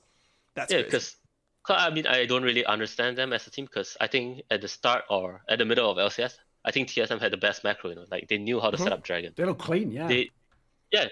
They set up the top lane, they crash the wave, they move mid, and the enemy is collecting the wave, and they get the river control, you know, and it just happens that they just forgot how to control vision in the river. So I have no idea. Yeah. Dom, obviously you were like someone who created a lot of leeway for Bjergsen coming in as a coach. What obviously, like, listen, it's not, the split hasn't even ended for all we know. Maybe they do a sick low bracket run, who knows, right? What are your, like, evaluations outside, just speculating? Obviously, again, whenever it's for coaching, we're always purely speculating. We'll just say that at the top. Yeah. How would you rate him so far? How do you think he's done a job? Well, I'm not really sure, because like Nelson says, there was times where the team had really clean macro. Like they looked, like, when they were playing well from like weeks 2 to weeks that win 4, streak was legit, I will say. Yeah, they looked like the best team. They looked like, holy shit, like everyone's just like on the same page. Like, you know, Huni was like always first on the TP. Like it felt like the team just had a really good mentality. I'd say that the hardest thing to judge is like how these teams, or like how TSM gets into these positions, like why they do certain things, and like things that I think could be coached seemed to be like really well done by TSM, especially in the last series, right? Like, so when I look at a team, right, I think about like, and I'm thinking about coaching, I think level 1 prep, that could come from analysts, but I think that those are things that are like really good concepts that you can evaluate a team on. So I think that if you look at the last series, game 1 is obviously the game that you're gonna have the most prep going into. And they used, like, I think the draft was good. They got the Azir into Orianna. They got the Seraphine MF into the Thresh Jhin. And I think the thing that they did really well there was they split the map, right? Like they split the map with the Udyr on bot side, because the only way that the Seraphine MF lane dies is to a gank, right? Like 2v2, a Seraphine MF is just not going to die to a Thresh Jhin. I mean, you could literally get hit by hooks and you still win the fight, because Seraphine is actually like that good of a matchup. So all that stuff looks great, and then you see TSM just start like randomly throwing the game mid-game, and it just feels like that's the part of the game where like players take over. I think the later you get into the game, it becomes like harder and harder to coach, because you're in those situations in practice later and like less and less times. That game, that was the first game, correct? That game was lost because they don't know how to split the map with Baron, and that is 100% could be coached. Because if you want to play on 3 lanes, there are ways to play on 3 lanes. If you want to play on 2 lanes, there are ways to play on 2 lanes, and for sure you can practice it in scrims. There's no way you should have made that mistake, because like the play which TL made, 100% it will happen in scrims. Because teams are like, they don't even care about scrims. Yeah, they're just gonna. You mean the one where they were pushing 3 in the top, and then the other 2 were just fucking around the jungle, and Huni got caught? Yeah, like Huni got caught in the near race, top side race. Yes. Yeah, I mean these are things which can be practiced. Like you can play on all 3 waves if you are confident. If not, you just play on 2. Like you just play it on top lane and bot lane. Yeah, I mean I just can't imagine a world where Bjergsen at no point has like explained to his players like, hey guys, like we should probably be prioritizing Soul more than Baron. Like I just can't, like maybe that's a thing, but like when I look at like half the game, like I think that the prep going into the game was really advantageous for TSM. I think TSM should have won game 1 100%, and like it could have completely snowballed the entire series, right? Like let's say they win that game with Seraphine. Then maybe TL is like, shit, like we can't play it to Seraphine. Like maybe we want to draft like Thresh a decent amount and we're worried about the Seraphine counter. Also, we don't like TL didn't really play Seraphine much themselves. So maybe they're afraid of the Seraphine flex, and then they start like banning out Seraphine, and you've now generated an advantage based on how you played the first game. So like I think that there's like I think the TSM, I don't know if it comes from Bjergsen or not, but I think TSM came in and put their players in the advantageous position from draft and from level 1. So I think that's really good. And then after that's one thing, by the way, I did notice. Like, to be fair, this is one of the few times I haven't seen people wig out and like overreact to the team losing in the draft. Like TSM made plenty of mistakes in that series, but actually their drafts looked pretty decent. Like they looked like they knew what they were doing in those. Like looked like they got pretty much what they wanted. I mean, like game 2, I think the second game, I think that Rumble was. Yeah, that was pretty. That's just Huni, mate. Huni loves Rumble for some reason. No, I mean, yeah, he's good on Rumble, but there's no way, like after you see like 1, 2, 3 from the enemy team, there's no way you pick Rumble. Sure. You see Tristana and Nidalee, there's no way you pick Rumble. How much do you put that on the coach? Because a lot of times, like this is 100% on the coach. Because even if Huni tells you like, hey, I want to play Rumble here, and you look at the draft that enemy has Tristana and Nidalee and counter pick mid lane, there's no way there's no way. Yeah. Unless your Lucian is the flex. Unless you can flex. But yeah, I mean, unless you can flex. Do you think that they couldn't flex there, the Lucia and Rumble? Because I thought that they were going to flex. Like when I saw that, I thought that they were 100% going to flex, because I think it was GP top, right, for Alphari. But the main thing is, even if you flex, your Rumble is still useless because you can't do anything in the team fight. Because there's no way you can kill Tristana or Ahri in the team fight. And if you can't kill them, they're just going to win. So yeah, I mean, I guess the like other side of it would be that the Rumble becomes definitely more useless if you flex, but I think that would be a lot better, because at least then you have the Lucian versus GP. So at least you have like a lane that you can play through top. So I think that you get like some advantage for it. It's not like a pure loss. But Rumble wins the lane as well. Yeah, sure. But I think that Lucian wins it harder is what I would say. Oh yeah, of course. But I think it's just overall, it's just you just cannot draft Rumble. That is 100% on the coach. Because if I made that draft in LPL, it's like my CEO would be calling me after the game, and I'll be having a 5-hour meeting like why I pick Rumble. Jesus, are the like CEOs and stuff that involved actually within LPL? I mean, there was just like an exaggeration, but yeah, of course, like when I was on LNG, like the person who was like the GM of our team, she was basically like the second in command of the entire LNG brand. So there's like one of the biggest sporting brands in China. She was like the second in command. Yeah. In TSM, I think they have a woman who's the second in command as well. I don't know if she's. Yeah, but I mean, the difference is she handled like billions of dollars worth of businesses every day, and she set in to watch every single scrim as well. Does she actually like have like good, like does she have good understanding of League of Legends, like good game knowledge and everything? I mean, decent. She has decent. Okay. Yeah. Decent enough. I mean, I don't even know how you find enough hours to do that. How do you sit in every scrim and deal with $1 billion of business? I mean, our players can't even sit in one full day of scrims for themselves. Like, yeah, I mean, she's like no life. So sounds unhealthy. We'll see how the results are. Unhealthy, but I'm pretty sure like her bank account is pretty healthy. So okay, there we go. That's the fucking line right there. That's the zinger. Jesus. Okay. All right. Damn. Wow, that seems pretty unhealthy. Your bank account seems pretty unhealthy. All right, then, well, fuck it, all right, maybe fuck me, man. That would flatten you right there. Like, Jesus. That's pretty good, isn't it? I know. So, what was your takeaway? I mean, we talked about the TSM side. What was your takeaway from TL over the course of the series? Because I don't think TL looked that great, even in the wins. I mean, feels like a lot of the games. They looked like they wanted to give the game back every time they got the lead. Well, I mean, it wasn't like a clean series by TL. Like for my money, I think they should have lost games 1 and probably game 4 off that top dive. Like they brought 4 people top, lose 3 of them. Like holy shit, that is a fucking catastrophe in game. Yeah, for sure. I think they should have lost game 1 and 4. Like TSM should have lost game 1 for sure, and game 4 after the top dive. But I mean, I think overall, TL just had better draft, like more cohesive drafts. You know, at least I would feel like their drafts were more like playable for the team. You think it's just because of the players on the team, or do you think it's just like in a vacuum? You think their drafts are just better? No, I just think like in a vacuum, like how easy it is for the comes to team fight. It's easier for TL's drafts to win. Mm-hmm. What I love, by the way, is essentially Nelson has checkmated all the TSM fanboys. Because on the one hand, when they heard all the flame earlier, and like they were fucking it up and the coach was doing a bad job, they want to just like dismiss him and say he doesn't know anything about League of Legends. But now that he's essentially implied like TSM probably should have won the series or would have won like 2 games, now they have to believe he's real, and now they have to go the other way and go, you know, a guy from the LPL actually said that we should have won those games. So like he's got them everywhere. They can't get out now. They're trapped in a web. Jesus Christ. I mean, I would ask predictions, but it seems like Nelson, you think that C9 is gonna end up winning the mid-season showdown.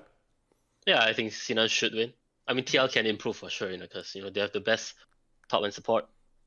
Yeah. But I think it's easier for C9 to win. I think the gap isn't as huge. What is Team Liquid lacking? Like how to play mid jungle and how to play the map overall. Oh, just that. Just like, let me get a post-it note out. How to play the map overall, and no, as in like in the mid game, you know, like how you should play the side lane. Because I mean, the best case scenario is like all like your mid AD and top lane should know how to play the side lane, but they don't. And of course, and for C9, I mean, of course, it's fine. Because your mid laner is the one who knows how to side lane. Like usually the mid lane is strong, but I think for TL, if only a top lane knows how to side lane, he wouldn't win every matchup, you know. Because if you have to blind pick top, you probably lose side anyways. Yeah, and top laners lose to a lot of the mid laners in the side lane later on. Yeah, anyway. So yeah, that's so sad that Jensen isn't side lane, mate. You're not really American, you know. There was that whole life, like that past life when you were in Denmark and stuff. That was before people even knew how to side lane. Technically. Now in Europe, people in theory, like at least in solo queue, people in theory knew how to do it. You know, like if you're fucking super far ahead, that's how you carry the game when you can't trust your teammates. And it's so like you'd figure he'd have like a basic sense for it, but none of his teams have ever done it as far as I can tell. The old fucking team fought, didn't they? Yeah, I mean, I think he did it fine on certain champions. Like it seemed like he did it okay on Rise when he was playing Rise, like last year. But it's definitely not at the same level of like when you watched G2 side lane. Like, I think I think G2 side lane. Yeah, you can answer the door. Don't worry about it. Yeah. Go for it. He's so polite. He actually wrote in the chat like, "Can I open the door, please, for 26?" Like, well, what choice do we have? Just go and do it. Mate. Like, it's your door. You know, what are we gonna do? Get back here! Hey, you get back in here, right? Yeah, you know this thing that you're not getting fucking paid for? Like sit your ass back down. Like, we're not done, like, using you for content. Like, what the fuck? Jesus Christ. But yeah, I mean, just my take on it is that, you know, Jensen never had to actually, like, win games through side. Like, how often did you actually see Jensen splitting away games in LCS, you know? It always felt like even when he was playing the side lane champions, even when he was on his Echo, which, like, people always remember that game 5 where he fucking ran it down in the team fight. And they'll be like, oh, yeah, he was a shit Echo player. He was actually one of the best Echo players. Very good. He was one of the best Echo players, probably the best Echo player we had. I can see why he picked it in game 5. Like, that was one of his fucking comfort champs. Yeah, into Syndra too. It made a lot of sense. But it seemed like they would always win games through team fighting. It never felt like we would win games through, like, side laning outside of the meta where, like, your top laner would get so strong he could kill the turret in front of the enemy top laner, you know? So I don't know. I think it's fucking different when it comes to Jensen. You know, you're kind of just exposed to, like, you know, what you're around, and like if you're just never exposed to really good side laning, it's not gonna be like as prevalent in your mind. I guess the issue that I would have is like after being to Worlds so many times, like none of it rubbed off on you. Yeah, no, that's weird. Basically, that's the weird part. When he was saying that thing earlier, that in the LCK and the LPL, whoever wins Worlds, they all just copy that, study it, and then they'll do the same thing next year. Like, LCS goes there every year. What the fuck am I doing? And at the end just goes, right, delete all that, Men in Black, and we're back to team fighting again. Like, what? Like, take a hint. By the way, obviously I didn't see on face check because people don't know. Like, all of us content creators, we make too much stuff, so we can't watch everything each other does. Who did you actually pick to win the tournament, Dom? Who did you have winning? I think TL's going to win. I think TL, because that's an interesting angle. I'm interested because here's the thing. On paper, I think TL has the best roster, but I'm kind of with Nelson. I think they have like some issues with how they actually play the macro aspect. So, what was your reasoning for why they'll win?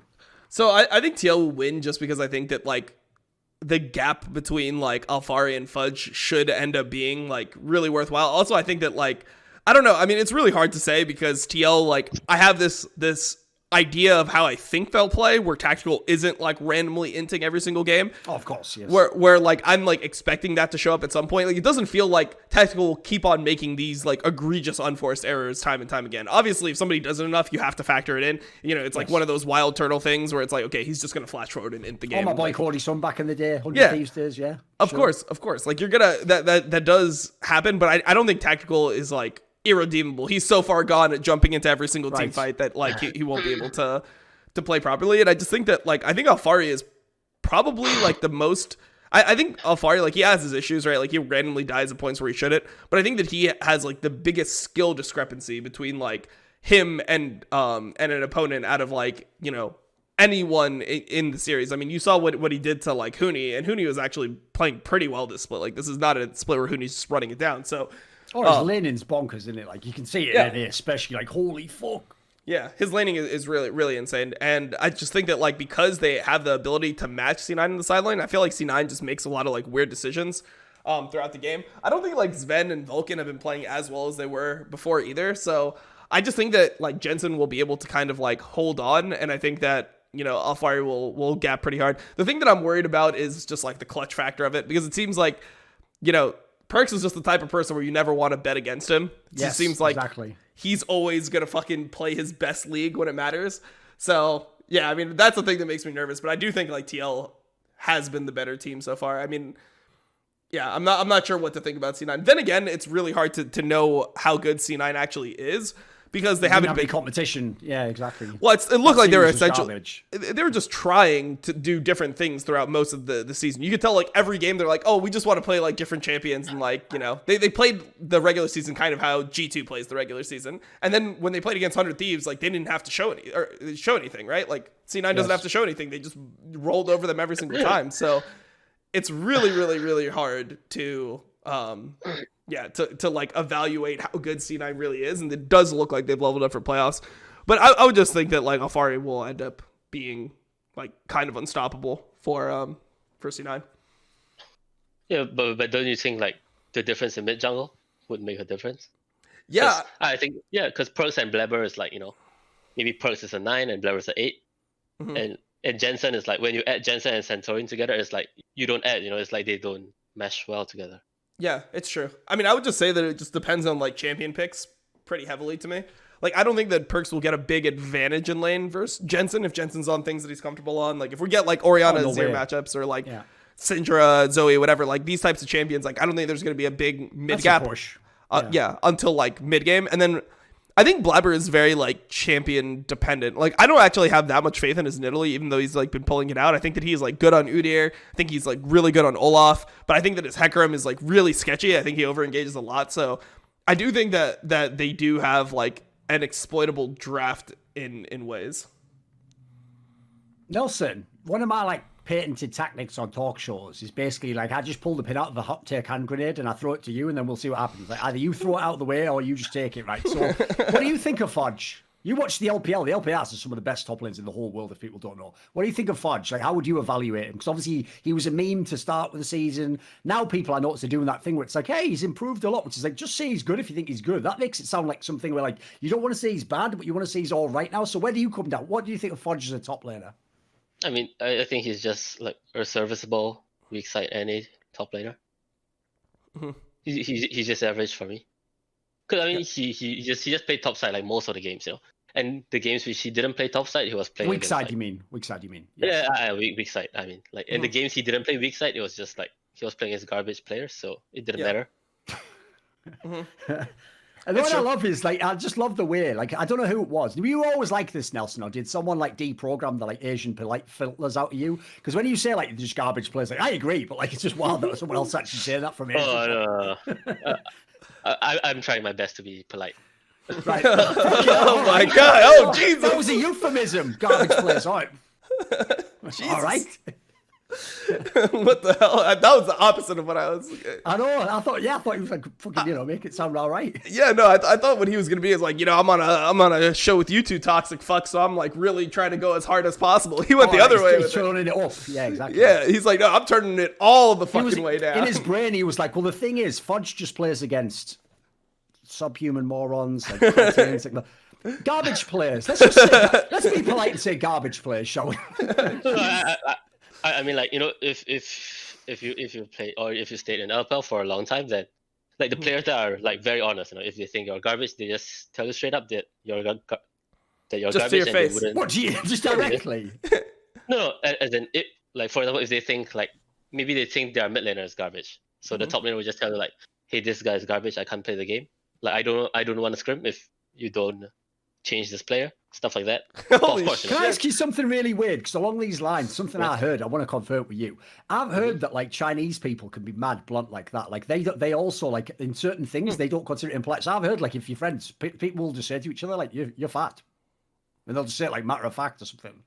Yeah, I mean, I think that happens. That happens in Asia as well. But the thing is, like in a team situation, I think it's good because there's no point to like. There's no point to like. He means just being honest. Yes, of course. Just be honest. Like, I've known so many situations where my players just told me, "Hey, this coach is bad. Can you just change this coach?" Stuff like that.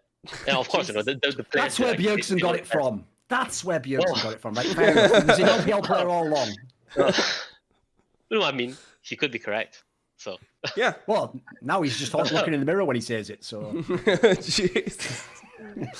I mean, yeah, I think there's definitely an advantage to the bluntness. I'd say that like people, like players in NA are generally pretty scared to go about things like that because they're afraid of like their own job security. Like they don't want to go to somebody and be like, oh, the coach, like this coach is bad, and then now the coach is trying to like, get them off. Like they don't want the contentious nature that like really creates. So I'm surprised to hear that that's like, do you think that players are just so confident in their abilities in LPL that they don't think that like, they're going to get unfairly benched or anything like that? No, it's just that you can bench me, but I'm still like first thing I'm still going to get paid because all the contracts are guaranteed. Oh shit! That's interesting. I wasn't aware of that. Actually, that's pretty sick. Yeah. Damn. As long as you tick the checkbox where the team cannot terminate you for no reason, then but the players have the choice. I mean, for as far as I know, this could be incorrect. I know when I was a player and up until like recently, as far as like season 8, all contracts had like you can be terminated at any point, and like yes, of course. Like that's just North American. Not least, by the way, just because obviously again in the modern day, like especially in America, they want to be able to terminate you Dom in case you say something stupid on stream or something as a player. Like they've got that out built in pretty much. Mm-hmm. Yeah, but I mean it's guaranteed. Like even for the coaches, because I had the same issue. Like this split because I couldn't go back to China, and when I talked to I talked to League Ops, and the League Ops just told me that they have to pay you as long as you didn't sign the termination agreement. Mm-hmm. Damn. Yeah. I mean, by the way, different. If we're doing honesty session, here's the next question then. So next hand grenade. What do you think of Ryoma? Pause, hesitation, trying to make it sound good. He's total garbage. Like, how polite am I being? Come on, man, where are you going with this one? If I was a coach, I would play Damonte. There's no way I play Ryoma because you pick Ryoma because you want to play like control meta or mages. You want to play standard, but there's no way you can win standard with Ryoma. So why don't you use Damonte? Like, Amen. FPX is doing it. Yeah, you should use Damonte. There's no way you shouldn't use because he understands how the lanes work. He knows how to play the map in the early game, and his laning is, I can just say, as good as Ryoma. There's no difference. Okay. There's no difference. I actually completely agree with this thing. I said the same thing on Facebook yesterday. I just think that, so if you play Ryoma, you're maxed out. The highest you can get is 4th, guaranteed. Like, you will never beat TSM, C9, TL. Guaranteed. Like, they might even lose to Dignitas. I think Dignitas versus 100 Thieves is a 5-game series. That's my prediction. I think they'll win, but 5 games, like, it's going to be a shit fest. So, I feel like if you want to be able to, like, win NA, you don't have to be playing, like, peak League of Legends. You're not playing against Showmaker and fucking Chovy to win a title. Like, you can play champions that are not great in lane and utilize, like, the fact that, you know, these champions can potentially affect the map. I mean, we see go for it. I don't even think that's the case, you know, because so let's say I play you just play Damonte. As long as your top lane and your AD carry have hands, you know, compared to the players in your region, then you can win NA.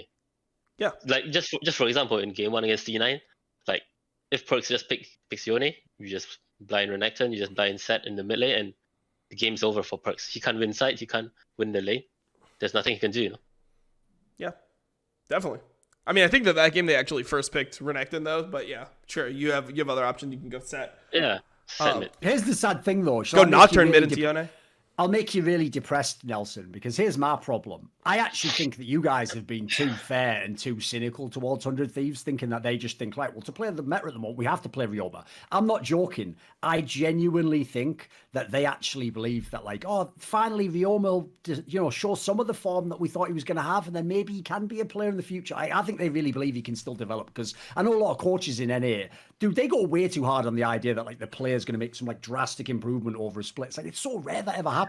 And the problem is I've seen too much of Ryoma now. It's not like I've never seen him play. Like, I've seen like twice as many games as I want to see from this motherfucker. Like, no hate, just go back to Australia. I mean, that does sound like hate, but whatever. Jesus, I don't know about that one. At least for me, I've never seen. At least for me, I've never seen a good game from Ryoma. Jesus. And poor Tommy, man. Tommy's getting murdered. Listen, I said it before. It's even in his name. No. Go Homer. Just fucking go Homer. Go Homer. And like, Jesus. I can kind of agree. Like, I can agree that you get Ryoma for the first year of 100 Thieves, but after 1 year, you should know where the cap of the player is. There's no way he can just gonna be like the next Bjergsen, you know? Yes. Yep. We have a saying in English: you've got to know which way your bread's buttered.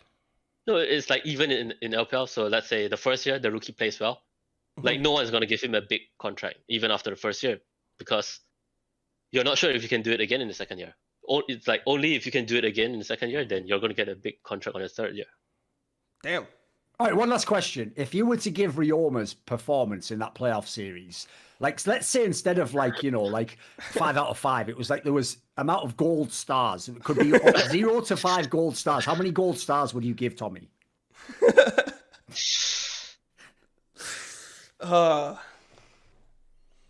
You can't go into the negatives either. Just it has to be he has to get some gold stars. Yeah, he has to get some. How many? Does he get 1, 2, 3? Probably 5. 5 gold stars. No, he's done the wrong way around. 5's the best. Yeah. 5, like 1 for every kill he got. Holy shit. Dude, he's actually low-key the most base guest. He doesn't even know it. No, he does know it. That's the best part. Oh my god. That's crazy. The title of the video there, by the way. Like, you know, he gets 1 gold star for every death or whatever. Yeah. Kill. Sorry, yes. I mean, there's a different there's so many titles that could have came out. Like, I mean, just what he said earlier, it's like if I was 100 Thieves, there's no way I would ever bench Damonte, or there's no way I'd ever play Ryoma, you know? Like, I think that's fucking a banger right there. But I mean, it's like look at the team you've got as well. Like, I'm not saying the players who are like the mid laners. I mean, I personally think it's a joke to make a fucking LCS team and have the NA player be in the mid lane if you think you're going to win LCS. But that's by the by. It's too late now. That ship's sailed. You've done the contracts. But the one part I definitely don't get when they set this team up in this case is, right, you're just basically making it so that the good players can't play the game. Like, if your mid laner just has no chance, like, he's not even going to be a monster on the kind of champions he has. He's not going to be your head lords in lane. It's like what do you think people like Closer and Someday are going to do in this game? Like, in that scenario, that's like fucking, you've just balanced the team out by having like a black hole in mid lane. Like, what's the concept? Yeah, because I mean, I look at all 3 games, and if the mid laner was, you just pick any LPL mid laner, you give him like Scout, Angel, Rookie, Knight, they're going to win the lane by like 30 CS, 40 CS. Because he had good matchups in every single game. Yep. I mean, I think the biggest one was the first one, right? I think that was like Orianna versus Yone. So Orianna versus Yone, if you talk to Yone players, it's like they cannot lane for the first 3 levels. It is impossible to lane until you have EWQ because you can't actually get close enough to the minions. Like if you just take like a auto QW from the Orianna, your Half-Life, like you're so fucked in this lane. And the fact that like Perkz was coming out like up in CS as the Yone into Orianna is just, it's absolutely illegal, you know? That's one of the picks where you can't even pick Yone, you know? Like, there's a couple champions you can't play it into. Like, you might be able to get away with, like, Yone into Syndra and things like that because Syndra obviously doesn't have mana to abuse you, but Orianna is one of the champions where the mana costs are low enough where you should just get absolutely murdered in this lane, and yeah, Tommy just wasn't able to do it, so... I mean, this has been my problem. I've got a great angle here. You know what? Since obviously I've been going hard on little old Cage Roll, I'll offer an olive branch on this show, right? I've just thought of a straight fire banter angle that you can integrate. And in the same way, you know, Dom stole Ellis's thing, like cut the Western shit or whatever, like, and everyone has like their own series name. Here's what yours should be. Since what Cage Roll always does is spam the term, like that's illegal, and now everyone's doing it, right? What you should do is, since Cage Roll also is technically British, I say technically, he seems like a fucking Swede pretending to be British to me, but whatever. I'll believe he's maybe from the country. Listen, we've got a lot of foreigners. So what you need to do is the series needs to be, I got a license for that. And then what you basically do is, like, instead of it just being illegal, like everything is illegal, but then that's the premise. Was it illegal or not? Because you know that meme where it's like, have you got a license for doing jokes or whatever? Which seemed a lot funnier when you Americans thought you had freedom. Jesus. What the hell? All right, I just got flamed for being American up this shit. Like, not you, Dom. The other ones, the bad. Yeah, the other Americans, you know. You know, here's the thing, Dom. When I come and take America back to the motherland and I make you part of the British Empire again and repatriate the States, I'll let you become an honorary Brit. You know, the rest of them will be in the subclass. But hey, people have told me I'm an honorary European because, like, you know, I give more unfiltered opinions. And the mentality. Yeah. You're way more like a European, mate. Oh man, Jesus Christ. Anyways, like I think that you know, to bring it back to the 100 Thieves thing, I just feel like this team doesn't have like upside really. Like I feel like they're just a bad standard team. And the more thinking about it, like I don't know. I was gonna ask Nelson, where do you actually think 100 Thieves is going? Like, how do you think they're gonna do versus Dignitas in the next series? Like, do you think that they're gonna beat Dignitas? Because I'm sure you don't have a high opinion of Dignitas either. Yeah, but I mean, I think with Realma you could lose to anyone, you know, because like okay. Because what I felt with 100 Thieves was like, you know, they had a great top lane and a great bot lane. Like I think they had the best bot lane by far last year. Yeah. And there's no reason why they couldn't do a run back. Of course, you know, Damonte might have issues like in playoff series in game 5s, but like at the very least they should be challenging for first or second in the regular split. And I think they could, like, I think that roster could definitely win LCS because they have a top tier bot lane and top lane. Like, that's enough. Do you think Sunday's playing that well? Because I think Sunday's been like pretty sketchy over the course of the season. Like, it seems like even his laning has not been that good. You still value him highly? I think I still value him like highly. Like, recently he has been really bad, like especially against Fudge. Like the Cho'Gath game was just it was disgusting. And of course, you know, the champions which he picked, like his GP doesn't look like GP. Like what he picked. No, you just cannot pick GP into Astro. You're just wasting time. And if your coach wants you to pick GP and you didn't tell him that you can't play GP into Astro, then that's on the player, you know. Do you think? I mean, when I see the GP, I think it's based on just lane. What was he laning into? It was Renekton or something. Renekton, yeah, it was Renekton. Yeah, so I mean, I feel like that's like the mentality, right? Depends how confident you are as a player, of course. Because if you're one of the like better players in LPL, you just take any other AD matchup into Renekton because you have Nidalee who is like stronger in an upfront skirmish, you know, before level 6. Okay. So you could be weaker in lane, but you win the 2v2. So you play the lane in a way that, you know, you're winning. Yeah. And the Renekton has to respect that, because otherwise his lane is going to be in a bad spot where he doesn't win that 2v2 anymore. That's also LPL Nidalees, man. Our Nidalees don't look like LPL Nidalees. You know, like, unless you got a Renekton to set up the Nidalee spear, the Nidalee spear is not connecting. That's all I'll say. But yeah, I mean, I guess I'll give my take on 100 Thieves. I feel like this team was actually like really overvalued by that one series win they had versus TSM when they were Golden Guardians. Yeah, when they 3-0'd them. Like, this team was not a good team. I mean, with like once they did the roster change, I think they were like 7th in spring, and they were 5th in summer. They won against TSM, where TSM admittedly was playing like trash that series. Owls and Double Lift and Treats were just losing every lane so hard, no matter what. And because they like won that one series versus TSM, I mean, they still finished 5th in the regular in the split, right? They still lost. They were 5th, 6th. And then, you know, because they showed like that promise, people just thought, okay, well then they'll be like insane on a new roster. I just think that like the thing that was overlooked was like, I mean, Hanser wasn't horrible. It's not like Someday to Hanser was a big enough upgrade where they're suddenly going to be a top team. You know, like I didn't see where the top team angle was coming from. I mean, obviously they played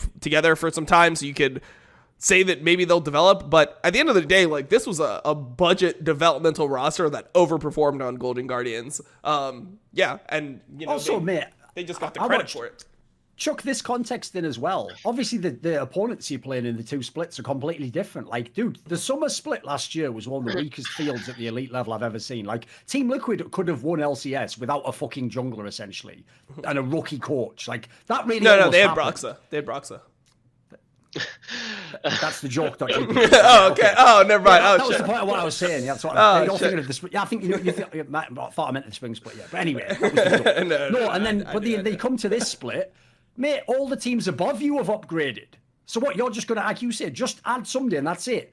No way. Like, that was never going to do it. Like, personally, in my opinion, if this team comes 4th or 5th, like, that's about what I would expect. Like, the saddest thing, actually, I've realised after watching them drop off. Because remember, by the way, that's looking like fire, that fucking segment I did all the way back when I said, like, I did that script rundown, Dom. Like, most of that's coming true, mate. Like, I got loads of those right. I wasn't quite as right on the TSM one at the time because they were looking fucking good in the middle, but they're starting to make that even look decent. The problem I have is this. Obviously, I want to live in a world where I make fun of Reginald because they don't make worlds. Mate, they'll probably will make worlds now. They'll get the 3rd spot, but, like, because the problem is, like, I can't rely on 100 Thieves to beat them. So who am I looking at now? Like, EG? Yeah, I have to hope either EG somehow gets it together and they love to fuck it in, or that they just mad overperform. So I can't even lie at this point in time. TSM probably should be the 3rd world's team. Yeah, I don't know. It's rough. Unless CLG makes a comeback. Hey, I mean, you know, Thorin gave his opinion of Broxah right there. Nelson, what's your opinion of Broxah, man? Do you share the same opinion as Thorin, or do you think that, you know? Yeah, maybe I talked about it the last time I had a show with Thorin. Oh, really? Okay. I don't think, like back then when he wasn't here, I just didn't think he would make it into LPL. You think he would be like LDL jungler? Not maybe below that, because you have to know holy shit, man! No, Jesus. You just have to know that there's 28 teams in LDL. He can't make one of them. No. I mean, of course, you know, like he can make one of them for sure. But you just look at all the junglers which FPX had. You look at IG's jungler. Those are LDL junglers. Jesus. So you mean you're telling me we got Bo? We got fucking like what I think, like if you take the mid jungle of like RW, they would be like top 3 in NA. Damn. Holy. That's a hot take. You know, I mean, those are like the better players in RW anyway. Yeah, sure. I mean, I just think it's funny because I remember when there was the whole import discussion going on, that was something that Azael like tweeted out. He's like, by the way, like people think that if you like open up the import rules, you're gonna get like FPX or like Dom1 in NA. No, you're actually gonna get Rogue Warriors. You're gonna get Rogue Warriors versus BLG or something like that. And I remember tweeting back at him, and I was like, sounds pretty fucking hype. Yeah. When do I sign? When do I sign Azael? I was like, damn, bro, like. I'm down to watch Meteor and LCS. I think Meteor is actually a fucking beast. So, mate, that's the part that's the craziest about the LPL. Is in the LPL, like we've been addressing the teams largely, like team strength, what the chances are. Mate, if we just want to go by individual talent, the LPL is so crazy. If you go to the bottom 4 to 5 teams out of an enormous league, you will find players who are like world class. Like the skill wise, I'm talking like very skilled, like players who just like. I mean, it's not a great example from the last year, like, I agree. But in the past, like, Flandre used to be on one of the worst teams. When he used to be, like, one of the best fucking top laners in the LPL. Like, mate, people don't know how deep that league is. It's crazy. Yeah. No, you just look at 10th place. The jungler is Tarzan. Yep. LNG player. Yeah. LNG is 10th place, but I mean their solo lanes kind of run it every single game. But, Yeah. I mean, I like IWandi too from LNG. I think IWandi actually is super talented. You know, I would like to see him on Suning instead of on, or as my chat calls him, off. My chat just calls him off every single time. Yeah, IWandi was a special case. I picked him from like EDG's academy team because we didn't have a choice back then. Like there were no like established support players, so we just had to pick like a rookie. Yep. But so basically, Dom, if we actually do open all the re-import rules, we're just back to season 4. We've just got the LMQ again, where they were like half the players hadn't even made it. All it was the bad player on fucking like Royal, and then they'd just be like one of the top teams because people always forget that one. Half the people forget they even went to Worlds, mate, because they were an NA representative. But worse than that, dude, like they could have won that LCS split. Like, I was totally available. Yeah. Like. Yeah. No, they should have won that LCS split. Agreed. They were the best team. Beaten TSM in that series. Yeah. Yeah, they were the best team for the majority of the split. I mean, they're really fucking good. But I mean, the thing that I think is so funny is like when people do this mentality thing where they're like, oh well, you know, they wouldn't be well received. Like these import teams wouldn't be well received. Like, bro, LMQ was more popular than us. We were a fucking native team. Yeah. And they were really fucking popular. Like, they had their own English-speaking memes, the fucking Lomo cat and everything. And, like, Wei Zhao, everyone fucking loved him. Any interview he did, they're like, oh, he's so fucking cute. I just want to hug him. Like, all this shit. Like, people, I don't know, man. It wasn't like that team was just, like, exiled. And people were like, man, these Chinese teams are taking our jobs. No. Like, they were accepted also, by the way, loved. Dude, everyone loved their playing style where they were just like super bloodthirsty and just fought non-stop. Like, yeah. Dude, NA players loved that. Everyone was loving watching them play. They made the games interesting. Yeah, they were fun as fuck to play against. They were one of the teams where it's like, yeah, we're going to have to, like, they're going to come try to kill us. We have to, like, actually play the game into them. Whereas, like, other teams were just super, super, like, standard, like, you know, very, very safe. And, you know, it was just super annoying to play against teams like TSM because it's like, damn, so they're just better at macro than us, so they automatically win. You know, LMQ, we could get some wins because they were bloody, you know, they would get into the scrap. But, yeah, I mean, I just think that just overall, like, when you look at LPL, it's so fucking deep.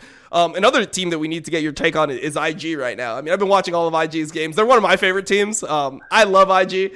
You know, like Rookie and TheShy, like they're just like fucking they're goats for me. But you know, TheShy just dies a million times every fucking game. So, well, how do you? Yeah, come on, man. Listen, if people haven't watched LPL, don't worry. TheShy is still doing it. Like he still does it where it's like it's almost like he's figured out the ratio. Like this guy's like a master chef. He gets like the ingredients just right. He knows just how many odd games he's allowed to have. Where he just ints like a motherfucker. And then right after you're like, that's too much. He'll have one game that is like fucking transcendent. And you're like, holy shit, he's back. What the fuck? And then like that Quinn game he had. And then he'll just go right back to inting like a motherfucker. The very next game. It's crazy. I've never like, dude, this is why I made that joke that like Whippo is the Western TheShy. Because like what's crazy is if you look at the basement, the floor of these guys' games, it's appalling. But obviously when they hit that ceiling, they look sick. They look like they are one of the best in their region and you can win through them, of course. I mean, I think the main thing is they didn't get the balance of the team correct. Because basically they needed a really strong like weak side bot. Yeah, weak side bot lane. Yeah, but the thing is, the best carry in IG for sure it's Wink. You know, I think Wink is one of the best ADs in China overall. Well, but they're playing with Puff every game, so yeah, man, yeah. But he can only play with a lot of resources, you know, because basically he is like he was a sub for UZI, and his playstyle and personality is exactly like UZI, where he needs a lot of jungle attention, otherwise he can't play the game. And Puff is. I think with Rookie and Puff, it's not secure enough, you know, for you to get top 3, top 4 in China. Because I think you just need like a better AD, maybe Jackalove. Yeah, I mean, see, my feeling about that AD carry is much like my feeling about weed. Puff, puff, pass. Don't want it. It's garbage. Get it out. Get it out. Garbage. That was one of the worst fucking bot lanes ever. That fucking one last year. Why were people hyping that? What, Puff and Southwind? It was trash. People don't know. If Rookie had even gotten that team to Worlds, I would have been like, I made a video anyway saying he can contend with Faker. That would be some goated shit, mate. If he'd have taken the IG team to Worlds, which he was looking like it was almost possible, that's unreal, like the weights he was carrying in that year. Yeah. I mean, I think he could. They shouldn't have lost the LGD, I think. Yeah, I don't think so either. But I mean, honestly, I don't know what happened that series, but randomly you're watching that series and Peanut was just the best player in the world. It's like, oh, I guess Peanut is just like playing Nidalee and just smurfing all over the enemy team when he wasn't even considered that good of a jungler within LPL. Yeah, like during that period, I didn't even watch the game because it was like my off season. So I just kind of woke up. Like that day, I woke up and I just sent a message to the coach of IJ like, "Hey, let's go for a drink," because I thought that they're gonna win. Holy shit! Hey, let's just go for a drink. And when I opened like the stream, it was like the 0-2 down. They are about to lose the third game. Holy shit! Oh, well, I mean, I think that's the type of message where, it could be construed both ways. Like, maybe the series, if you get fucking stomped, you might need a drink as well. So, you know, you're going to pretend that you just watched the... Oh, no. I didn't word it that way. I'm like, hey, let's go celebrate. Okay. Oh, there's another thing as well, by the way. The other aspect that fans don't know is because of all those years where the LPL was about the AD carries and it was about like fucking monster team fighting and obviously Uzi and all the other great players were there. The depth at AD carry is that should be illegal, mate. Like, there's teams who have like a sub player who doesn't even play, who I'm not joking, is like starter level in a Western team. Like, that's like how good these players are. So, like people don't know this story. You know, everyone knows now that often Uzi, like Doublelift style, didn't want to play like part of spring and he would start late. And in fact, he famously would always start like the Chinese New Year, like a bunch of months into the year, right? Like, basically, if people don't know, in the off season in China, it isn't an off season. You keep playing tournaments. You play these like online tournaments, you play LAN tournaments. Now, in those tournaments, because it's in the off season, you don't always put your whole roster in unless maybe you got like a new roster or something. So sometimes RNG would just play those. Dude, they've won those tournaments with like the sub AD carry. That's how fucking good some of these subs are. Yeah. It's also how fucking good Jiaohu has always been within China. Like, I swear this guy has always been good. I mean, last year was obviously... He's the player that if you've only seen Worlds, you don't know how good that guy is. You don't really, for real. Like, he was MVP quality many splits. It's just at Worlds, for some reason, he had a bunch that he sort of, like, hinted away.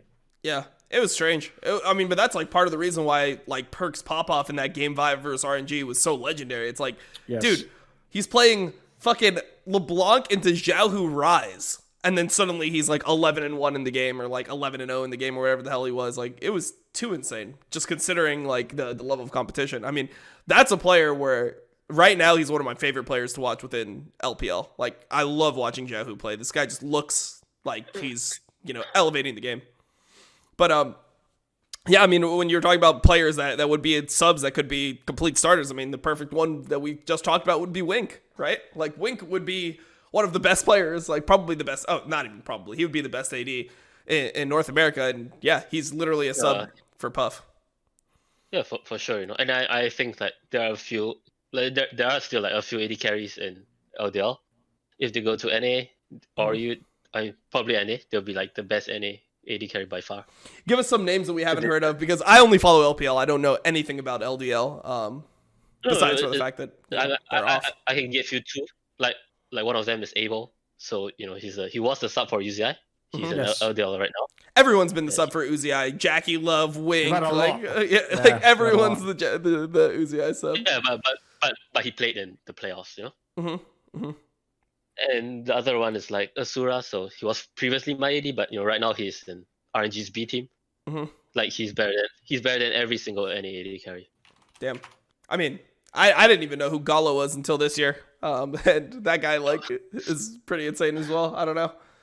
Seems like a lot of the play. One thing I wanted to talk about is like longevity, because we talk about like how Asian teams practice so much, right? And it could and the whole worry there is burnout. But it seems like there's a lot of players that have been playing in China for a while that are still really top tier, right? Like Jiaohu. On that same team, you have Ming, you have Mako, you have Rookie that's been good. I mean, obviously he's Korean, but he's been playing within China for the last 6 years or something. Like, he's still playing pretty fucking well in most games. Like, do you think that the burnout is like as prevalent as North Americans think? I believe also you had a theory on that, Nelson, didn't you? That it isn't just playing that gives you the burnout, wasn't it? Like, didn't you have a theory that it's something else that burns you out?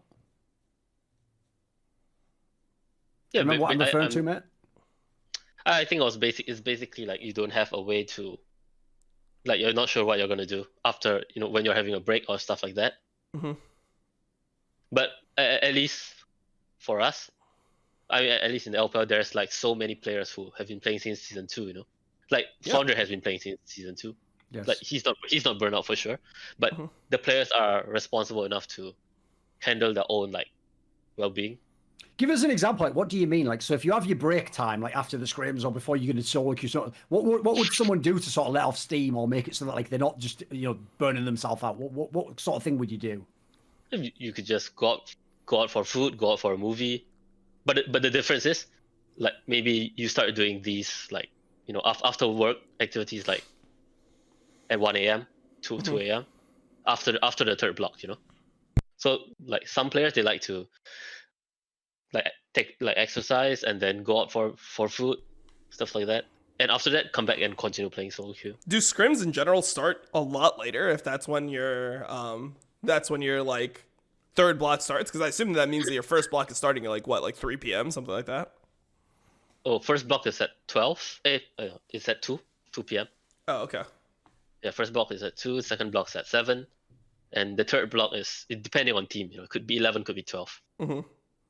So do you like that? Because I mean, even if you're only doing 2 blocks, then you're playing like 3 games against 2 different teams. Whereas in NA, what the scrim schedule is 1 team for 5 games straight. Do you think like the?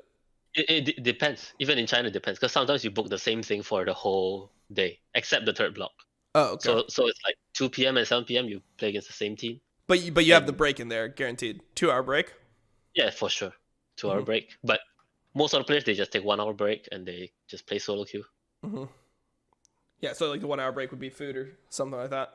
That's gangster in itself. That they actually have a 2-hour break with this massive practice schedule, and some of them are still like little fucking nerds. Like, I'm just gonna get an extra solo queue game in. That's pretty cool.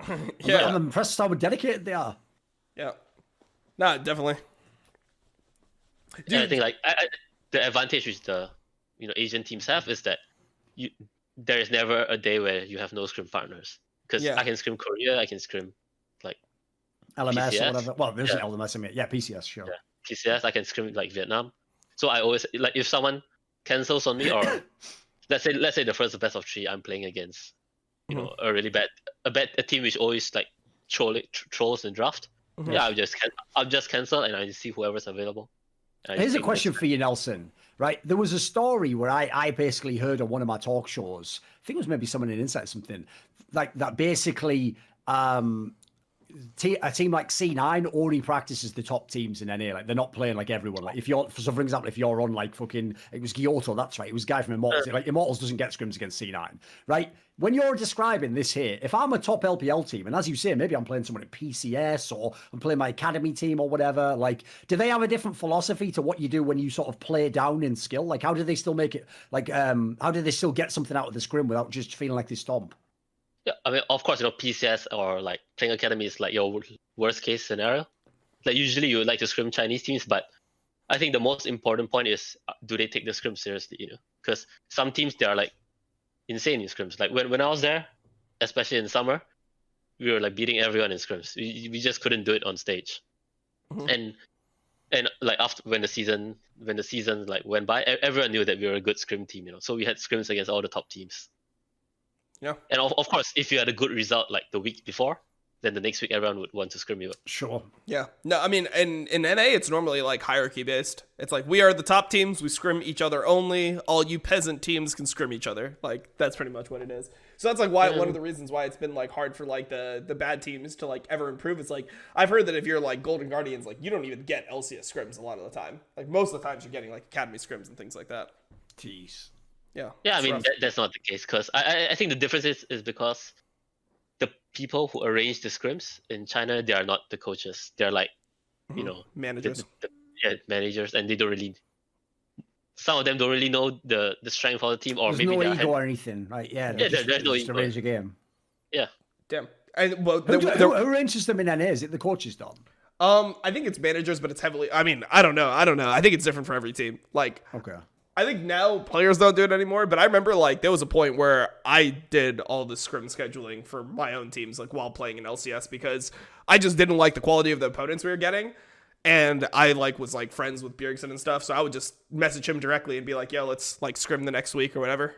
Oh, of course, it's the same in LPL right now. Like, especially Korean scrims are kind of hard to get because you don't really have the contact of the Korean teams, unless you're one of the best teams. So you probably have to ask your players or you probably have to scrim.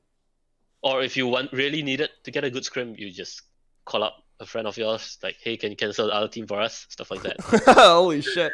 That sounds so disrespectful, canceling on a team. Holy shit. It doesn't always work. But I think like the only reason why it happens at LPL is because you can always get a scrim. Even if you get cancelled on like 5 minutes before, you can still get a scrim. Yeah, I don't even know how that works out. Are there teams that are just like not scrimming that are available? Or this is just like... No, it's because there's a chat group where everyone from everyone from Asia and some of the Korean teams are in the same chat group.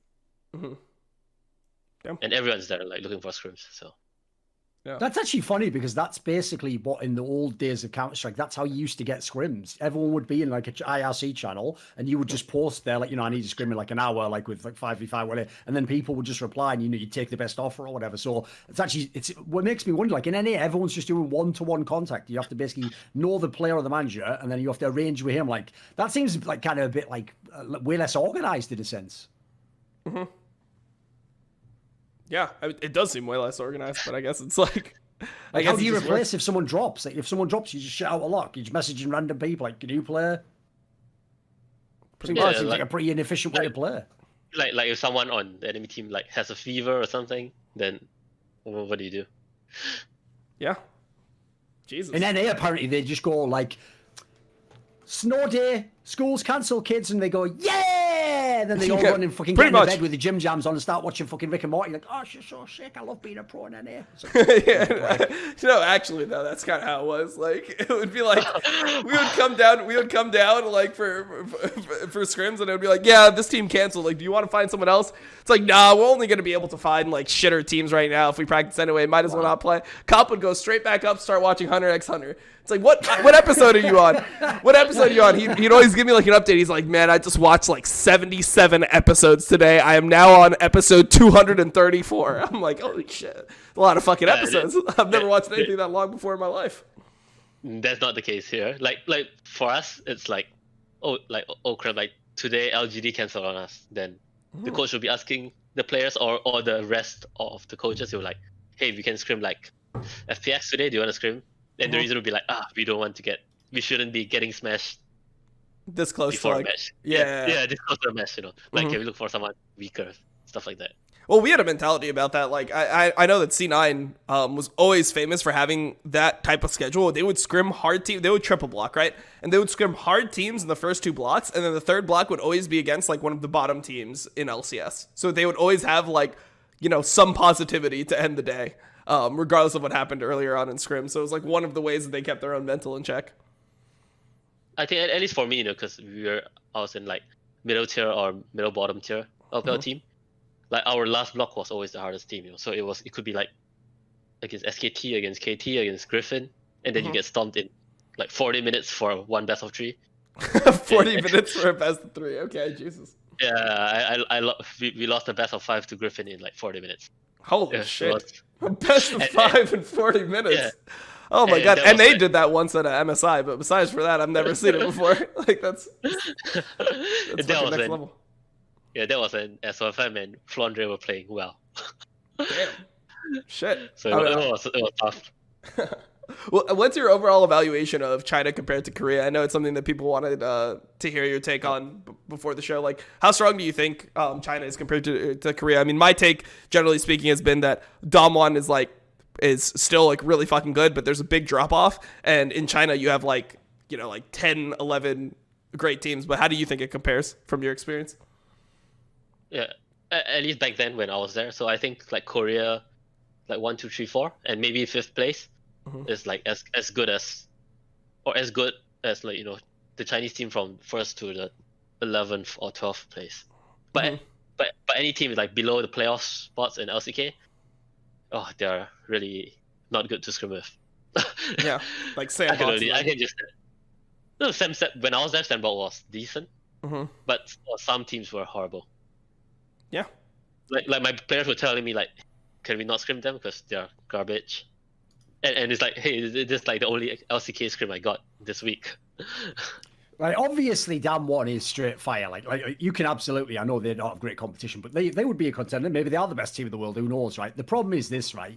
I think this Worlds, unless something drastic changes in summer, like Dam1 maybe could even win Worlds, but like I think this is going to be one of the worst for the other Korean teams like we've ever had. Like I don't think those other teams are going to make any impact, mate. Like there's no way Gen G's fucking they're not making a final of Worlds, winning Worlds. Like fuck DRX and those teams aren't doing it. Mate. Yeah, the like, only team you have hope for is like T1. Worlds. Yeah, they need a miracle at this point in time. Like get it all together. Cause on the odd game they look sick, and then they go right back to just looking like what the fuck.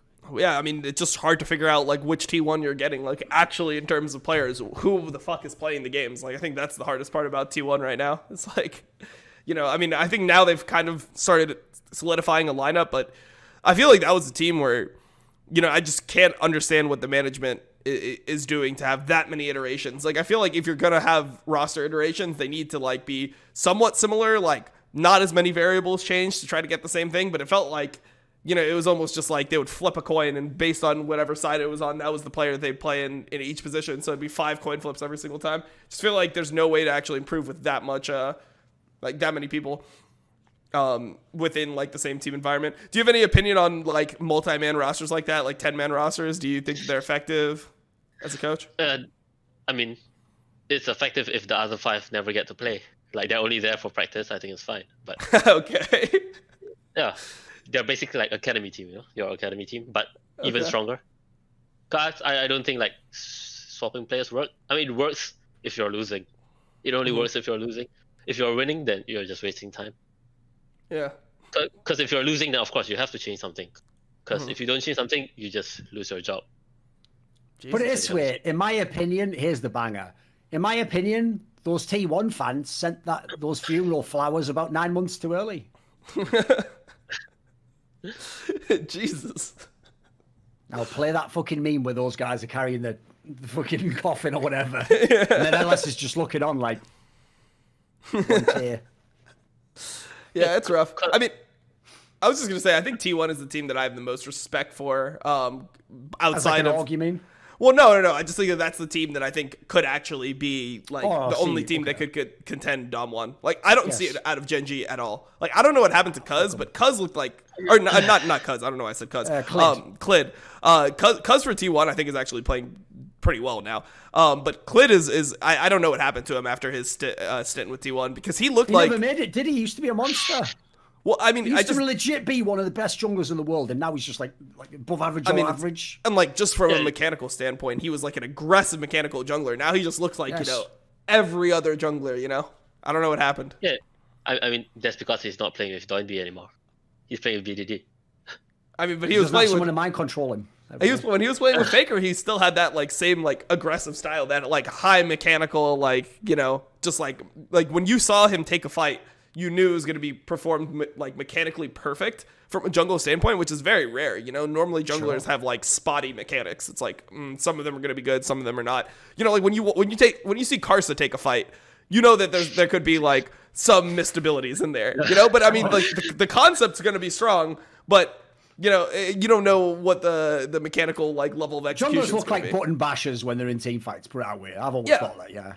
Yeah, but you know, Klid didn't look like that. He looked like he was somebody who just like his Gragas, his Lee Sin was just next level. Now he just doesn't look the same. So I just wonder what happened to a player like that. I wonder if it's just like, you know, almost like that was disciplined out of him by his coaches. It's like, yeah, stop playing like so high variance, so flippy, like play more consistently, try to make the right play all the time. Like I always wonder if that has any effect on players. I mean, definitely it has effect on players, because even in China, like doesn't matter how much the player like thinks you're bad or dislike the coach. Like on stage, most of the players they're gonna listen to the coach, you know. Even if they think the coach is absolute dog shit, like they're still gonna listen to the coach, like whether he's correct or not. Yeah. Holy moly, damn. Like, how many titles? I think Thorin's still muted, but how many titles? I'm just saying, I just love the idea of this is him filtered. Yeah, no, I love that too. It's like, this is me being as polite as possible. Like, sometimes you think your coach is dog shit, but you'll still listen to them, but they are fucking dog shit. It's like, okay, wise words. Yeah. I mean, that's what the players told me, not my own opinion, but that's what I observed happening as well. And yeah, you know, like. What point were we on?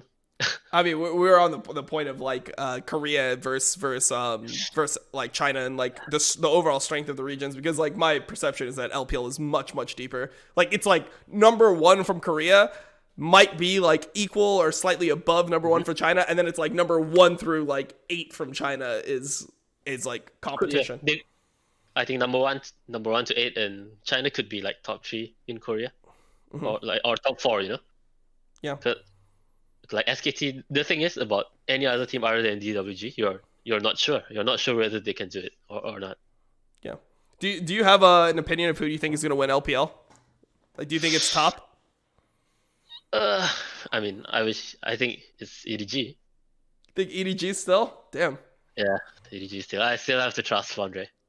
Okay. I mean, they did be World Elite, so you know. I mean, World Elite. I think they're just like above average team. It's just that they're the hardest working team in LPL. They've been triple blocking for like 2 years. They've been triple. I don't know. Yeah, I don't know. Sounds I don't understand at all. Like they triple block, and after they triple block, they play like 3 solo queue games before they sleep. So I'm not sure how they do it as well. Yeah, I mean it's probably why they have so many young players. You know, like they just the older players can't handle that type of schedule. Yeah, true. I've been like kind of like lower on EDG recently. I feel like they've fallen off like in the recent series that I've watched. Is there any reason why you think that they're still like so good? Like do you think it's just been like random underperformances, slump? I mean, I'm actually like very familiar with both the coaches and EDG and what they like to do. What they like to do when they have, you know, such a huge lead in the table, in the standings. Is like they're just gonna pick. Basically, they're picking for the future where, you know, they're just trying to bluff, or they're trying to make other teams think that they're going to use this draft in the playoffs, you know? Because that's my experience with them. Like, that's what they like to do when they feel like they have the opportunity to. And, of course, EDG has the opportunity because they were, like, you know, so far ahead in terms of the standings. Yeah. So I think, like, you know, the regular season game, it doesn't matter because most teams don't even do scouting during the regular season. Like, the regular split. Makes sense. Yeah, I mean, I just feel like people are scared of doing that type of stuff within, you know, North America. Like the only team that I see in the West actually do that is, I guess, C9 a little bit this season, and then the other one would be G2, obviously, where they just like they'll go into drafts and you'll hear the mic check. They'll be like, "Yeah, I think Rek'Sai and Veigar are terrible here. I think the better picks would be Graves, Nautilus. All right, let's go Rek'Sai, Veigar." Like they'll pick intentionally the worst draft just because they want to play it. No, I mean G2 is different. You know? Like for EDG, it's like, hey, if we can win, yeah, maybe we can get a ban in playoffs. For us, G2 is they're just so much better than the rest of the region. Yeah, that it doesn't matter at all. It's true. All right, well, I mean, this is normally where we end up wrapping up the episode. It's been about 2 hours, which is like a long episode of the Crackdown. Normally, we throw the last question to our guests. We let you decide if there's any topic that you wanted to cover that we weren't able to talk about. If not, we can cover it now. And if there is, we can cover it now. And if there's not, we can just end the episode here. I mean, what do you guys like? How do you guys think the import like issue is gonna turn out at the end of the year? Ooh, that's not a bad one. As a prediction. Yeah, because from what I see, like if you look at TSM, they started importing from PCS in their academy team as well. So it could be that all the minor regions wouldn't be under the import rule. That feels like the obvious thing that will happen, in my opinion, because I don't think they're going to do either of the extremes. They're not going to let everyone import in, and they're not going to make no imports. So in my opinion, the obvious thing you do is you just say that, like, congrats, like, Closer is now a fucking not an import. You know, everyone from every region that isn't a major region is not an import. I think that's the obvious, like, next concession to give to the owners, you know?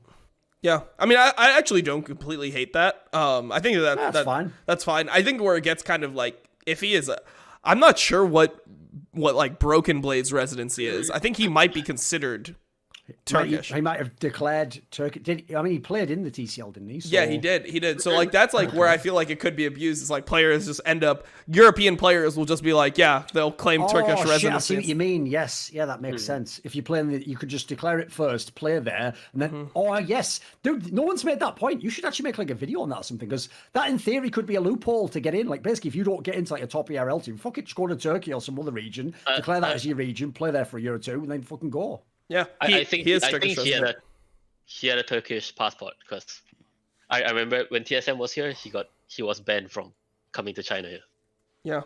Yeah, so he's actually Turkish resident. Here's an angle that actually leads into that's even an obvious like extra point as well. You know this, Dom, because your country and my country do it all the time in the Olympics. What you do is you get a guy where like, listen, he really might actually like live in a totally different country, but like maybe his dad is American or his fucking granddad is American, right? And what he does is he goes, well, I live in a tiny country and I'm one of the best athletes in the world, so why would I compete in the Olympics for this team? And Team UFC comes and says, you haven't declared yet and you haven't actually competed in the Olympics. So if you've got a passport or you have some sort of like document that proves you can technically in some sense American, come play for Team USA, and you bring them over. Like England had a bunch of people where they were doing like fucking like the super long distance running, I think like one of them was from like Africa, but he had like somewhere he was like part like British or something. So I could even see that being a thing as well, because in that scenario, what I'm saying here is if you were someone who simultaneously, like for example, there's a lot of Turkish people live in Germany, right? If I technically had like Turkish a passport and I also maybe have a German passport, well, before I become a pro, I'd just say that I'm going to be Turkish instead. It's a loophole to get into NA then, isn't it?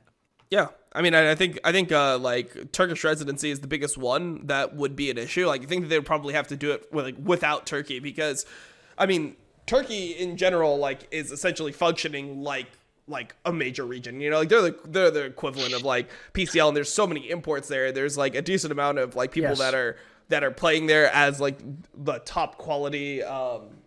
Like place to play, like if you want to be in like a regional league in Europe, right? So I think that's the issue, is how do they determine players that like, I mean, Broken Blade for all intents and purposes, like he lived in Germany for the majority of his life, right? But so he goes to Turkey, gets Turkish residency.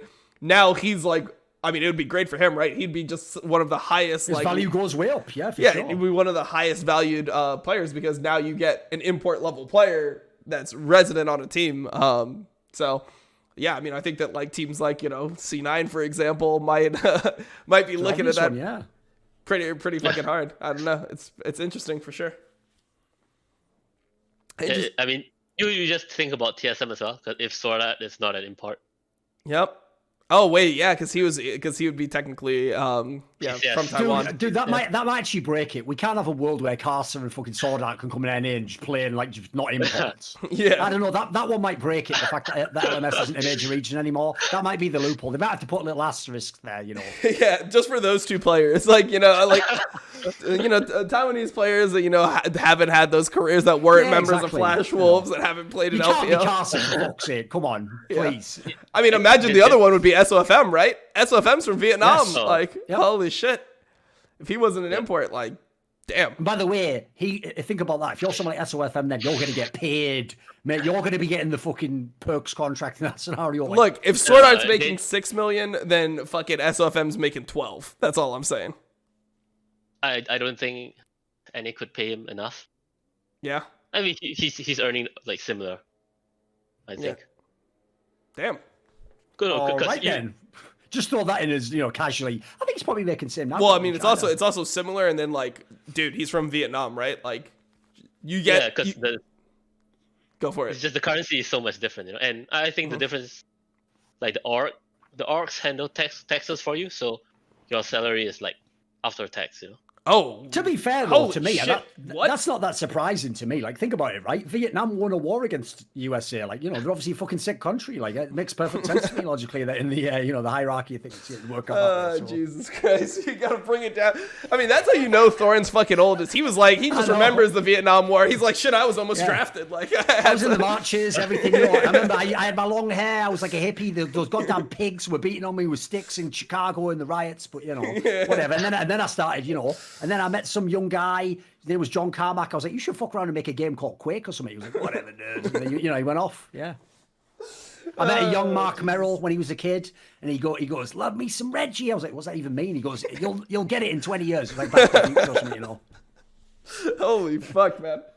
Mark that Merrill. might be the end. I feel like that's the end of the episode. I feel like that's where we can end it. But yeah, I mean, I think that's an interesting topic. Obviously, we'll have to see how imports shake out at the end of the year. I mean, I definitely think that there are players that I would say shouldn't count as imports. People like Jose Dioto, people like Newbie. Like, I feel like if you're playing in Latin America, like one of these really underfunded regions, like I feel like that's the same as OCE, right?